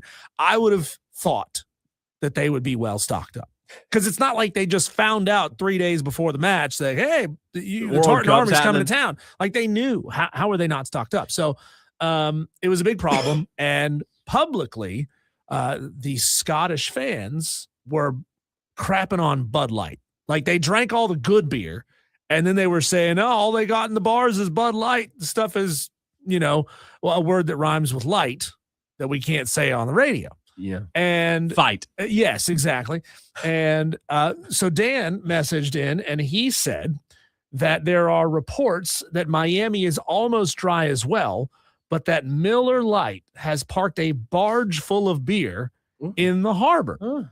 And so, but I was like, well, if they were crapping on Bud Light, what makes Miller think that the Scots wouldn't crap on Miller Lite? Because, I mean, am I out of reach here to say that Miller Lite is equally as crappy as Bud Light? I'm not a beer drinker, but Dan B, I believe is. They're not good beers. I mean, they're light, cheap beers. Fine. It's fine on a hot day. Yeah. If that's all you got, but there are far better options. Diesel. So he said that he couldn't answer exactly what was going on, but he said that's what he had read, and that's what he read was going on in Miami. Okay. Oh, hey, if Dan reads it, it's true, right? Hey, let me ask you this. Big deal? No big deal. Ready? Breaking news. This is from On3. This is just a couple of minutes ago. Big deal or no big deal, Diesel? You ready for this? Mm-hmm. The NCAA Division I cabinet has voted to eliminate the bowl transition penalty, paving a pathway for North Dakota State and Sacramento State to be eligible to play in a bowl game immediately in 2026. Okay. Big deal? No big deal for North Dakota State and Sacramento State. For Sacramento State, it's no deal. I mean, I couldn't tell you. I think, but North Dakota State's a big brand. North Dakota State's been very, very good, right? They made the transition from D2 to 1AA FCS, and they ran roughshod over that division for a decade and a half.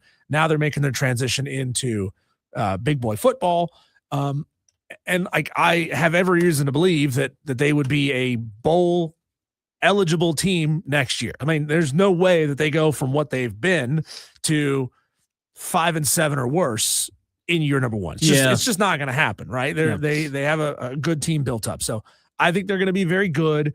My school went through that transition where you had to take the 2-year probationary period. Does it annoy me that they're getting that pass? Maybe a little, but I got other things to be worried about than North Dakota State making a bowl game. Yeah, I'm with you. Also, I don't think we got to this in the Daily Wires, and if you did, Diesel, I apologize. Earlier today, college football related news: Brian Kelly, Brian family. I hadn't heard this. Family. Brian Kelly, right? Brian Kelly will join CBS Sports as a college football analyst this upcoming season. What a terrible idea. He is not a personable guy. He's not. There's more to the story, though. Oh, no. Do you know what conference they're sticking Brian Kelly on? Conference USA? No. Not SEC. The ACC? No. Well, he should only be calling independent games. His ears will pop when he calls these games. Uh-huh. Kelly will call Mountain West games in 2026. Well, put him in a booth that nobody listens to anyway. Do people watch a lot of Mountain? I mean, no offense. I used to watch like Mountain West after dark, Pac-12 after dark, and Mountain West games that were late. I used to watch that. I would not have said like, oh, I'm going to tune in for Brian Kelly. Brian Kelly putting on the headset. I'm Brian Fellows. How about it? Family. There you go, Brian Kelly. Good fit. Stick him up in the mountains where nobody watches, I guess. I'm kidding. I'm sorry. I shouldn't have said that. And then one more. Is he going to opt out of the first game? Maybe. He could.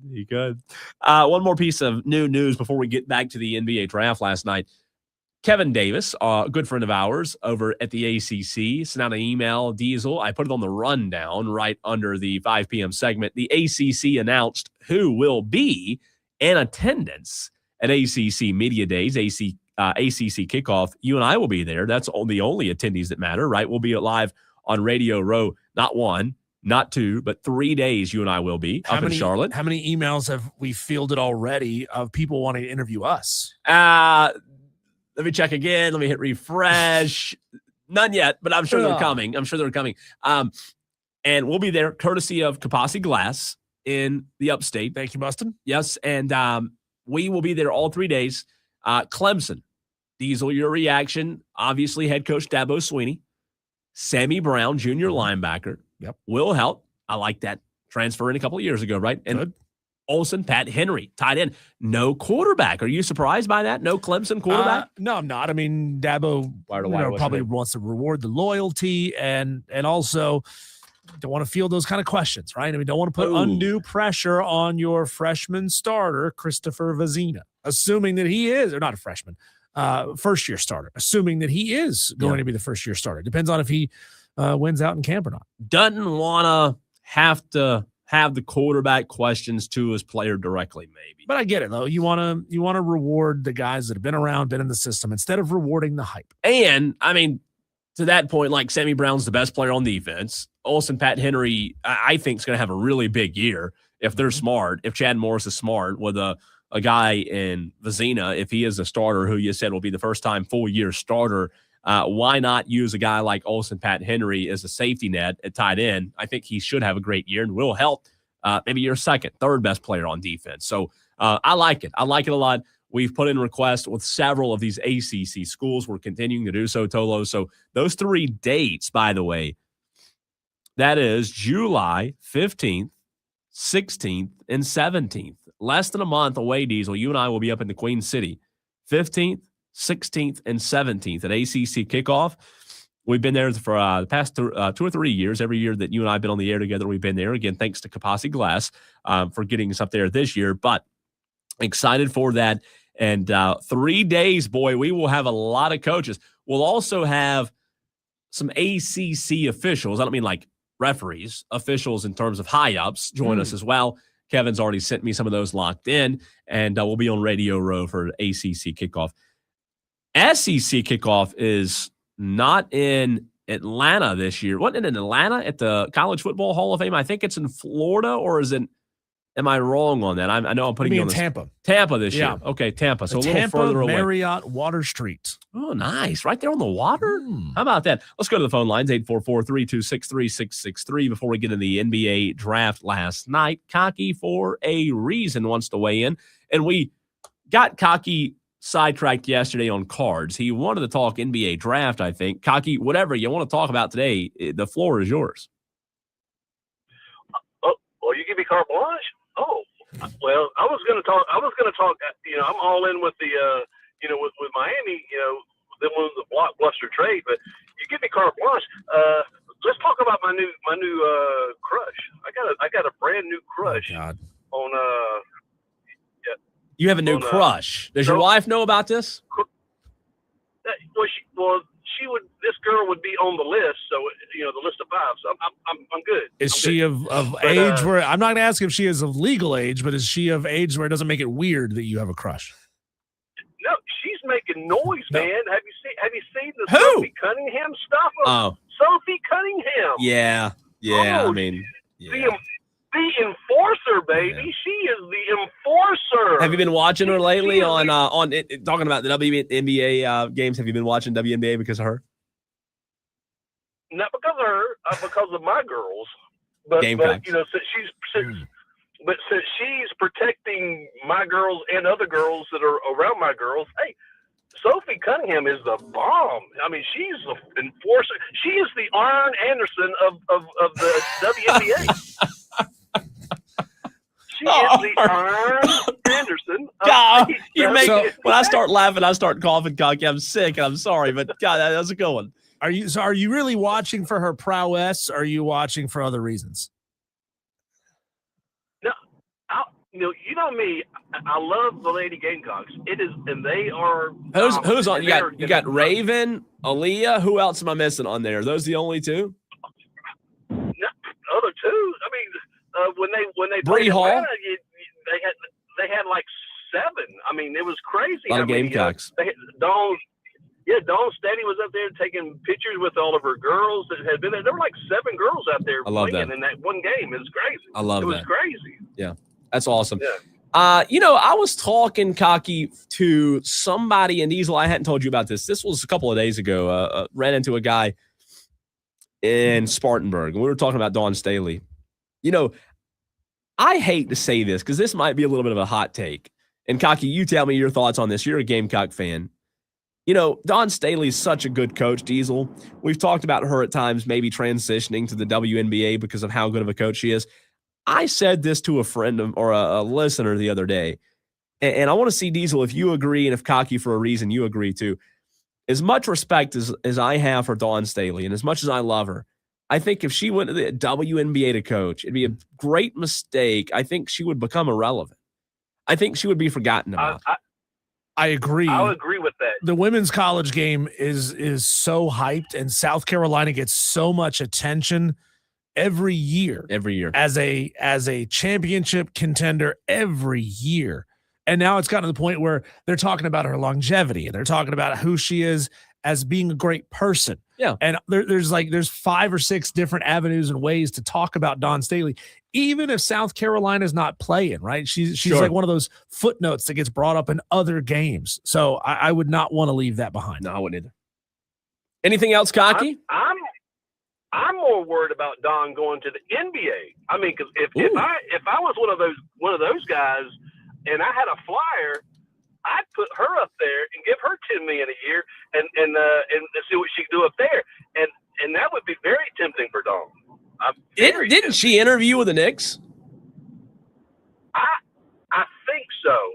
Or was it somebody else? Yeah, I thought she interviewed. Remember, but yeah, just recently. I thought she actually got an interview, cocky. And again, I could be wrong on this, but I think Dawn Staley interviewed with an NBA team. Yeah, she did with the Knicks. You're right. That's pretty big. Interviewing with the New York. By the way, they just won the championship. What if it was Dawn Staley leading them instead of Mike Brown, right? Right. Well, she wouldn't go to the Knicks, but she'd go to Philly. She'd go to Philly. Oh, God, that'd be horrific. In a heartbeat. That's her hometown. Yeah, I know.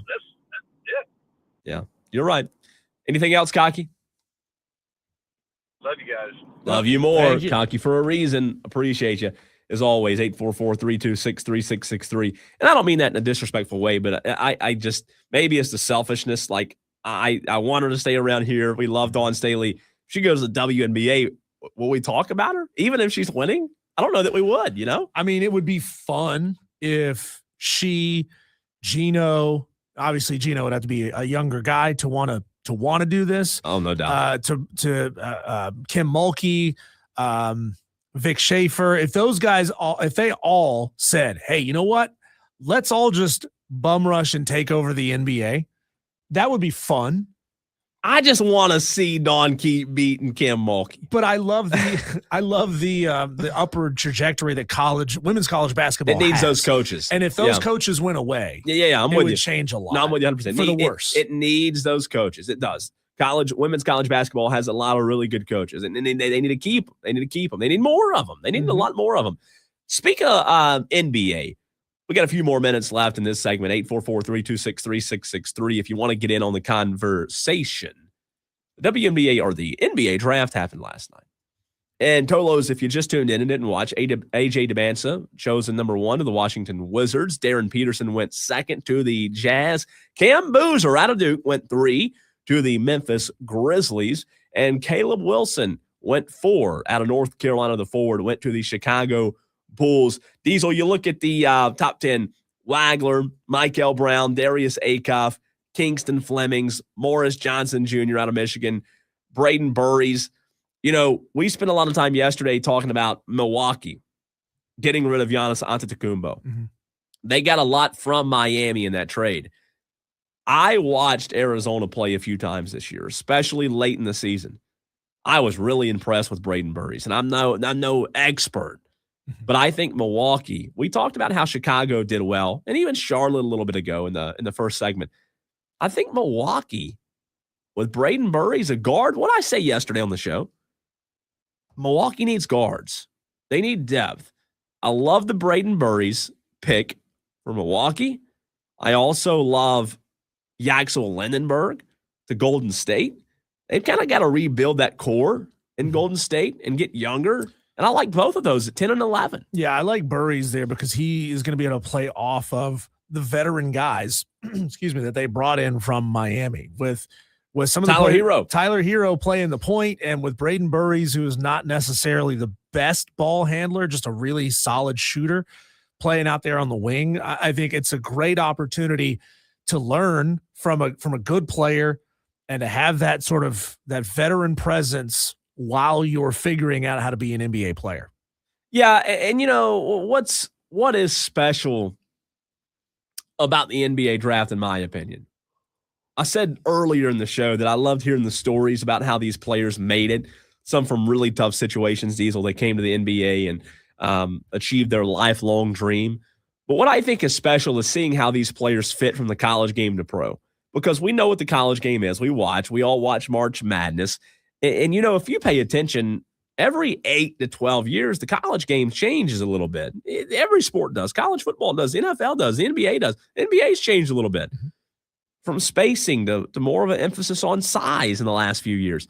What I find most intriguing about the NBA and these drafts is how these guards, especially, we talked about the flurry of forwards. How many forwards went last night? Feels like a lot of them in the top 10, right? You had some good forwards and DeBanson, Wilson, and Boozer, and we just talked about Yaxel. Yeah. But how the guards translate from the college game to the NBA, where the college game itself is changing every year, and then how the good organizations can grab a guy in college who they feel like is going to impact their NBA organization, while at the same time the NBA is also changing and evolving. I think you and I, not saying you and I, but we as media, we don't put enough emphasis on how hard it is to scout players that fit the system that you're running. For example, Dallas just got a brand new coach.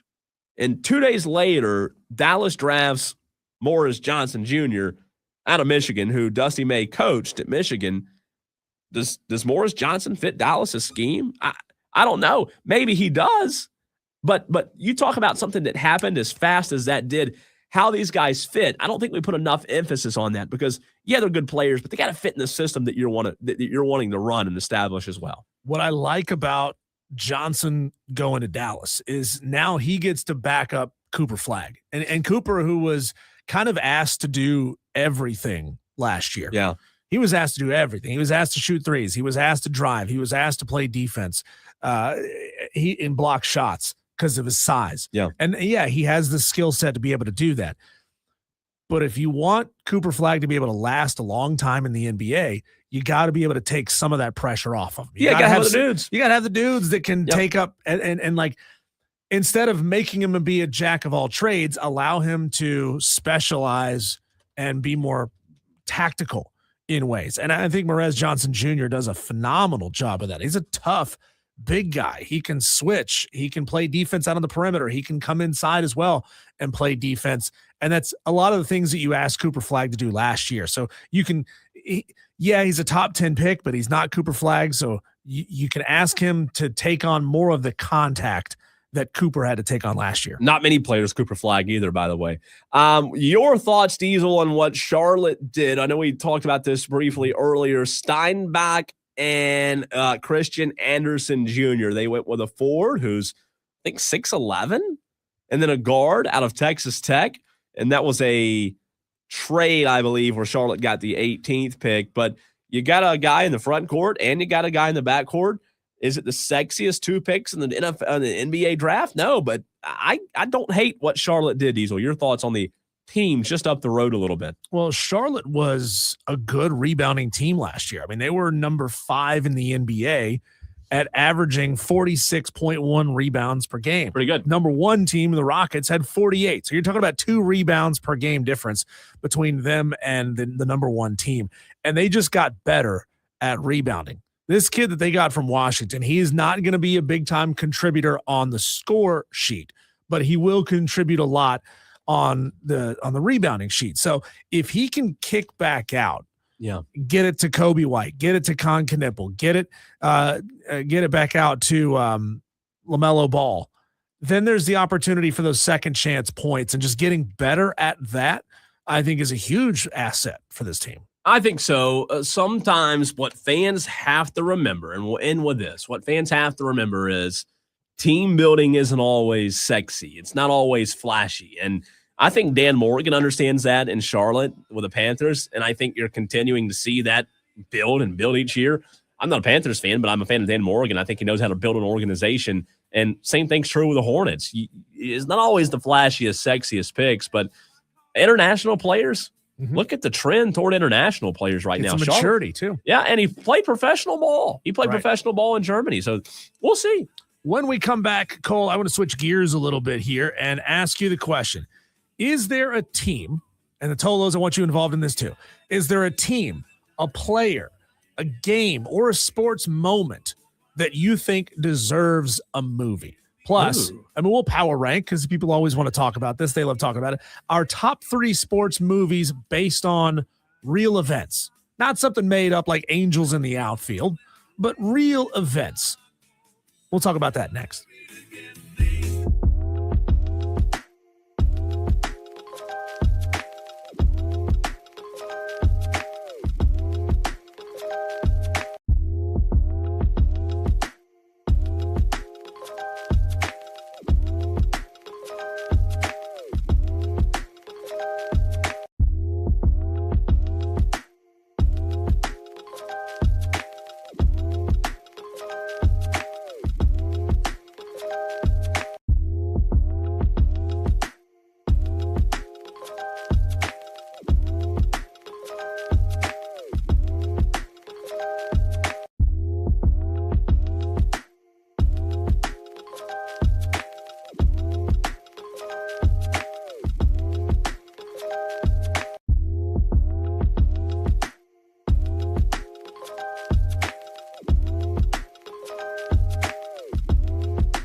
with Diesel and Cole Bryson on the Fan Upstate. Yesterday on the show, Cole, we heard from Tom in Somerville, who said that he is now fully in rewatch season. He's going back. He's watching old football games. I think he said he was going back and watching the Boise State game against somebody. I don't know, but it might have been the Oklahoma game, the Statue of Liberty play game. Or he's just going back and finding old games, like old great football games. And that's how some people choose to spend their summer when there's not a whole lot of live sports going on. We'll have baseball and we'll have CFL. World Cup, too. Yeah, World Cup's not going to go on too much longer. But I am definitely a catch-up on sports movies guy over the summer. Like, I love sports movies, even if they're not necessarily accurate. I still love watching sports movies, but I like the ones that are generally a little more biographical than completely made up out of nowhere. Though I realize that means, like, I'm saying I wouldn't watch Major League, which is not true because I love Major League as well. I just Googled just for the sake of curiosity because I'd always heard that it was an incredibly inaccurate movie, that Rudy, according to Google AI, is 92% accurate. How is Rudy 92% accurate, Cole, when the jersey scene where all the players come in and they drop their jerseys on Dan Devine's desk, it's completely fabricated. The idea that Dan Devine was an antagonist to Rudy who didn't want him to play, that's entirely made up. Yeah. The groundskeeper, who the one who said, if you haven't done that by now, it ain't gonna never happen. Completely made up, not real. And the final chant, that part was true. But some of the biggest parts of the movie are total BS. So how is it 92% accurate? Yeah. I don't know. I don't get it. I think a lot of, I hate to say this. I think, unfortunately, a lot of movies are like that, sports-wise. It doesn't have to be a documentary. Even radio, though. The movie Radio is a great sports movie. There's parts of that are inaccurate. A lot got to make for a better movie. Yeah, I get that. You You do want it to be as close to true as possible. Leatherheads was a movie that I always liked growing up because of its local ties. I don't like when you say growing up because I was in my 20s when that movie came out. Old man, old man Diesel, old man. But I do wonder, Cole. Hopefully they're not going to remake Rudy. Hopefully they're not going to remake some of the great sports movies. But that's what Hollywood does, right? They run out of ideas. What player, a game, a sports moment do you think deserves a movie of its own?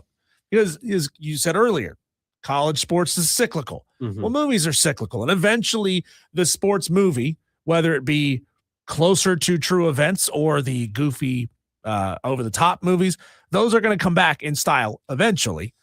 What do you think deserves its own movie? I've got a curveball for you. Okay. A lot of people would answer that question by giving you on-the-field moments. Okay. Right? Big on-the-field moments that happen. People care about that. However, when it comes to Hollywood, sometimes it's not the on-the-field stuff that gets people going. I think the Brendan Sorsby situation is off the field interesting enough that you could possibly make. Maybe it's not a movie, but a documentary. Feel good movie though. It's not going to be a what? It's not going to be feel good at all. No, not a feel good. No. We're not. Was it has to be feel good? It didn't have to be, but like feel good. You're right. I'm sorry. If you want it to be a popular movie, I'm just saying if you want it to be a popular, it's wild. I feel like they do a better job working it into a soap opera. I'll give you two more real quick. Off the field. We're going off the field first. Yep. I'm going to think Johnny Manziel. There's already documentaries about it. That's what he was doing. With autographs. And then Reggie Bush. I think Reggie Bush could have one. So those are three off the field curveballs for you. So like one of my favorite movies, and it's fairly accurate. Yeah. Ford versus Ferrari. Yeah. What if they did Johnny versus Baker? Because then you've got two guys. Yeah. That came through the same program, not that far apart, not same program, same conference. Sure. Roughly around the same time. One went on to find tremendous success. The other one obviously did not. Yeah. Like, no, play it up as if they're buddies, right? I mean, that's where you got to take liberties with the movie. Play it up as if they're buddies. And then like one of them goes on to great things. Baker's really trying to get Johnny to shape up, but he can't do it. He can't do it. Let's go to the phone lines. I've got a few more as well. Let's go to the phone lines and bring in Creed. Creed, your favorite based on a true story sports movie. Well, I guess it would be Cinderella Man, the boxing from the 1930s with Russell Crowe. I haven't seen it. I've never seen it. I haven't seen it. Oh, true story of a boxer who had hard times. He was a good boxer. What's your name? Got injured, he had hard times, and basically lost his family because they couldn't pay for milk. They couldn't pay for electricity. They were out, and he came back on a deal. He came back basically to get knocked out. They said, hey, we've got you one fight because you're going to get knocked out. You've never been knocked out. And he knocks the guy out. He comes back, wins the world championship. And they say, what changed? He said, I know what I'm fighting for. They said, what's that? He said, milk. You know, it's a good thing about truly hungry. That's a good explanation. You don't want to fight a guy. You don't want to fight a guy who's truly hungry. That's a good. Hey, what's the name of that movie? It's Russell Crowe, Cinderella Man. I never seen it. Russell Crowe. It just sounds like a big commercial for milk. You know, milk producers. I mean, it's sponsored by Pet. Hey, Pet Creed, milk? you did a good job of kind of getting me hooked. I'm interested in it now. Yeah, but it's a guy who truly lost his kids because they couldn't pay for milk. You know, so that's a good one. So, what do you think? What do you think needs a sports movie? What story needs its own movie? I think the story of how we're all just wading through life here, waiting on football season. Pretty much. Isn't that what Forrest Gump is about? Yes. We're all just Our only purpose in life is just waiting on football season. That's good. I'm just in a mirage. We're just trying to fill up time so we can get to the damn NFL. That's local sports radio. That's sports radio for you. That's sports radio. Well, y'all just keep pulling us through, okay? And we'll get there, and we get to late August, and then we'll be okay. Creed, thank you for listening. Great to hear Appreciate you. from you. Thanks, man. I like Cole, that. I've got a couple here. Okay. And I promise you, I'm not sucking up to our Tolos, but some of their teams have great stories that have not had movies written about them. I know that Dan B is a huge Cubs fan. Why isn't there a story about the Cubs breaking the 108-year drought?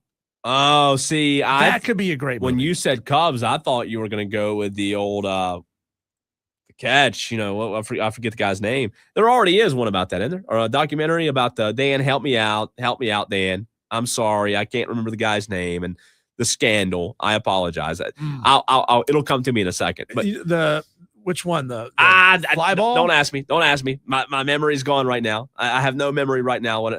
Tom in Somerville, I bet he knows. Tom's a sports guru. Steve Bartman. Yeah, Steve Bartman's story. Steve Bartman. Yeah. Did you know that, Tom? Yeah, I was about to tell you that. Now, you got I call a little bit later today. I've just been absolutely furious the last 30 minutes. So leave work, hop on the old X, and what do you see? Once again, the NCAA has shown how incompetent they are. So, what are you talking about? Obviously, yesterday we had the 5 for 5. Good for college athletics. That is all what we can agree. It's good for college athletics. Yeah.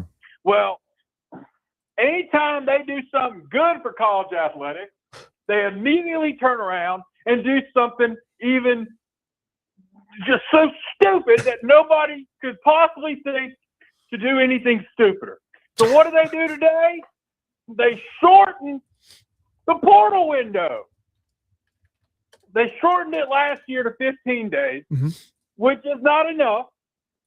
And what do they do again? They shorten it again. And what's even stupider than shortening the portal window for football is that it is from January 4th till January 13th. Do y'all know when the national championship game is? Probably this year is January probably 19th. the 19th. So playing in the window, championship is a disadvantage. Well, they'll still probably get some sort of grace but it's where you got teams that are going to be playing for a national championship, Final Four, whatever, and the portal window ends a week before the game. So when you got to be preparing to play, when the Gamecocks are preparing to play for the national championship on PlayStation. Hey, let me dream, Diesel. It's June. God. When Beamer and the boys are getting ready to play for the national championship, they're going to have their entire portal class ready because, we're talking about tampering and how it's ruining college sports. And then the NCAA goes, no, we're just going to shorten that window. And all it does is encourage tampering even more. Well, if you're not tampering, you're not playing, right? Yeah, if you ain't cheating, you ain't trying. Yeah. Like, why can't the college baseball portal window is a full month? It is a month. Why can't they figure this out to where your season ends in November? Last Saturday in November, regular season is over. Mhm. Make the portal window open the following Monday. The Monday after the regular season, the portal is open. You close the portal on December 31st, and it's done. You get a month. You're going into the new year with a roster mostly set. But if you haven't made up your mind to enter the portal by the end of the regular season, the only way you're entering the portal at that point is if you're tampered with or if your coach leaves. That's usually how it is. Okay. And then you got these big wigs in suits who every year they get together in the summer and say, how can we screw this up even more? And what do? They screw it up even more every year. Well, Tom, why don't they just make the transfer portal 1 week after the national championship game plus 15 days?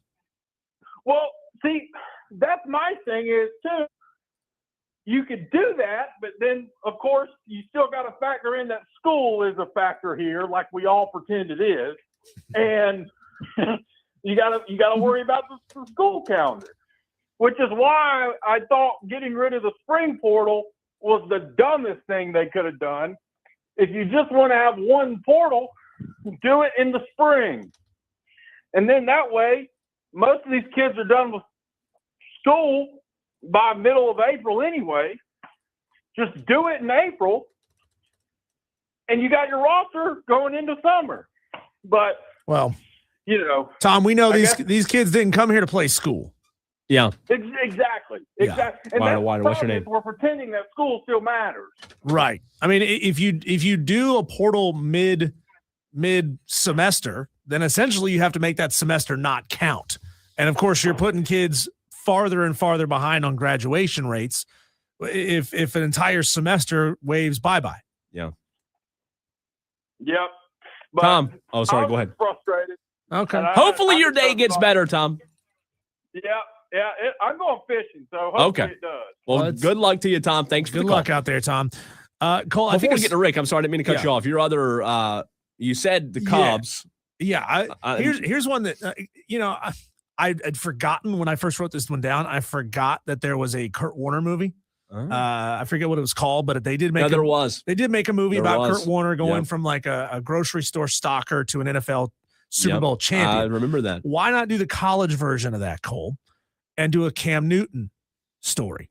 And make a movie about Cam Newton going from JUCO to Auburn to Heisman Trophy winner to undefeated national championship run, and then having an NFL career. I love that. Drafted what did he get? Drafted number? He was number 1 overall, right, to the Panthers. So ended on draft day. I like that. Cam's polarizing enough. I think it'd do well. I think it'd be a great movie. I do. I think that would be good. It'd be better than that, Disney Hug Fest that Clemson put out. That was bad. Years ago. That was bad. Really bad. Like I was in the stadium that night that they filmed, and we're like, whoa, what are they doing? Why is there a team dressed like Clemson, but their uniforms are like 15 years old running down the hill? It was weird. It really was. It was just a cheesy cornball movie. Let's go to the phone lines. Rick and Greer wants to weigh in before we run to the break. Rick, what's on your mind today? Okay, 2 things. Braves, get some pitching, please. Yeah, I think they've got to. Pitching. I think they've got to. And number 2, the best story there would ever be is the Pete Rose story. Put him in a movie, okay? There's not one already? No, there is not. And I want to see Pete Rose. Well, I don't think good for once. I bet you that movie'd make $1 million. Who would play Pete Rose? Oh, let's see. The same guy that played. Is he still living? Could Robert De Niro pull that off? How about The Rock? No. Is Robert De Niro still alive, Diesel? Yeah, Robert De Niro's still alive. Could he pull that off? He's too old. If you want him to play a young Pete Rose when he was going to be young. Yeah. No, you're right. Yeah, you're right. Why don't we get Rudy Runiger? Dear God. But all kidding aside, do you picture in your mind for a second, old Pete Rose, Robert De Niro, kind of similar in how a little bit. Be a great movie, wouldn't it?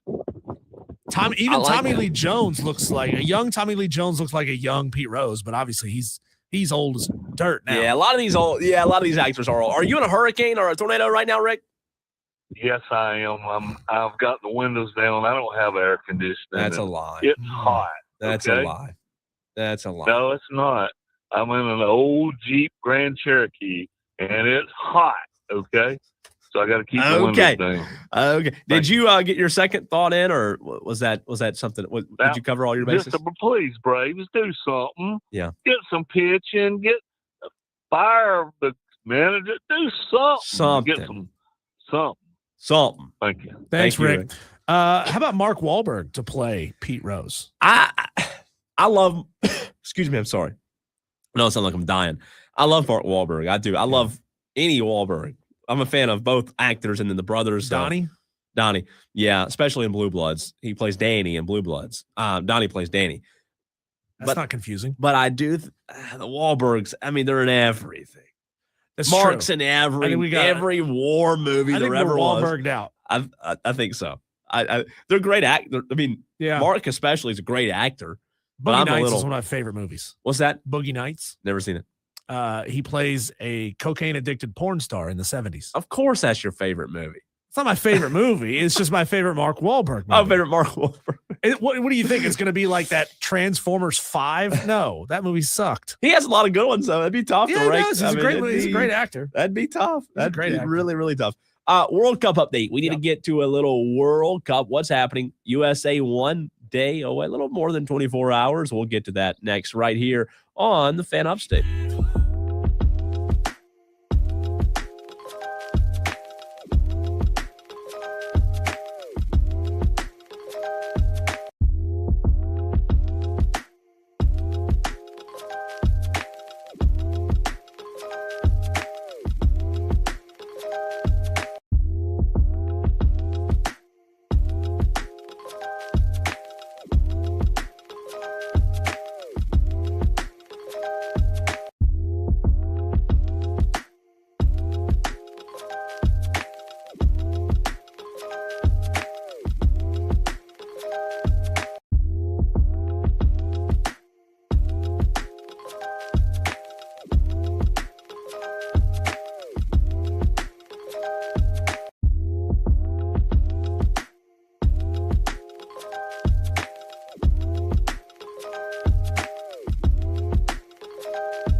Diesel on the Fan Upstate. Diesel, we need to end the hour number 3, with a little World Cup update. Cup date. I'm sorry. I apologize. World Cup date. A cup date. I like that. In terms of what's going on, what cities they are playing in, and when Team USA finds themselves back in action, they have won 2 games. Team USA has, and they have lost 0. Yeah. Do you say if their record's 2-0? Do you say 2-0 or 2-0? You say 2-0. Okay. I think nil refers to a score. Yeah, I guess. No, I think you're right. Like we say 2-0, but it's not it's 2-0. Do other countries subscribe to the same thing? Like, yeah, 0 looks like an O, so we'll just say 2-0. 2-0. Sounds weird. It's easier to say. 2-0. They're 2-0. They're 2-0. Let's see. Right now, live updates. You said one game went final already. Bosnia Herzegovina versus Qatar in Seattle. Okay. Lumen Field went final 3-1. The final score. Bosnia 0-1-1. So they needed this. Bosnia really needed this to be able to advance. Okay. Qatar 0-1-1. Also, we'll Switzerland, Canada went final as well. Switzerland defeated Canada 2-1 today. So you've got 2 games that have gone final. You've got 6 total games today, by the way. 4 more to go. Busy day. Morocco and Haiti coming up here in about 8 minutes. Morocco's 1-1. Haiti still hadn't won. They've struggled this World Cup, Diesel. Tiny island, though. I mean, I wouldn't. I think their Super Bowl is qualifying. It's just getting here. Yeah, maybe so. It's big. I said Scotland, Brazil also at 6. You have to wait until tomorrow night. That would be Thursday night at 10 p.m. Diesel said he's going to drink his coffee when the United States plays Turkey, not Turkey. Turkey. That's so dumb. I mean, these Turkish people. I mean, pronouncing the. Why you got to make it complicated? You're going to tell Travis Etienne that he needs to just be Etienne? Yeah, it's easier to say. It's your fault for saying it wrong. It's a lot easier to say. Gosh. How do you say it again? Turkey. That's so, like, who says that? They do. Turkish people. They do. Why not just make it easy and say Turkey? I mean, Turkey. I mean, come on. What are we doing here? The United States, by the way, Turkey, as we call it, they have not won a game. They have not won a game yet. Correct. So, United States, like, would you say they're a favorite tomorrow night? Oh yeah. I mean, we should handle them fairly easily. Really? I don't want to see us give up a goal. Again, I want to see us play as many. God, you got high expectations. Can't even give up a goal. Yeah, I want to see us play our starters, our normal starters, quite a bit. I don't want to give up the momentum that we have. No, I'm with you on that. Don't, just because game doesn't matter. Don't sub as many of them out as you can. Late in the game. Yeah. Get a lead. Get a comfortable lead. Yeah, get like a 2-0, 3-0 lead and then sub them out. You say that, and it's easier said than done, hopefully. I'm not predicting it. I'm just saying it's what I want to see happen. Me too. I'm with you. I like it. By the way, Kevin and Duncan says Glory Road was my favorite true story sports movie. Texter, this T Experience says Pete Rose or Sorsby, highest bidder on Pete Rose movie success. I also like T Experience's text. He said, I don't like Tom's background. It's way too quiet. I'm used to the semi-loud automobile sounds. The seatbelt thing, every time Tom calls. Yeah. He's right on that. Honorable mention to the Express. Cole. Nobody talks about the Express, the Ernie Davis story. Oh. That was a great movie. That was a really good one when it came out. Yeah. Cool runnings as well. Not at all accurate, but still a fun one. That's funny. That's good stuff. Big fun. Feel the rhythm. Feel the ride. Get on up. It's bobsled time. Yep. When we come back, Cole, they found something weird. What? Weird in Charleston. What? Where they found it is huge as well. And obviously, it's a sports talk show, so it intersects with sports. And we'll talk about it next.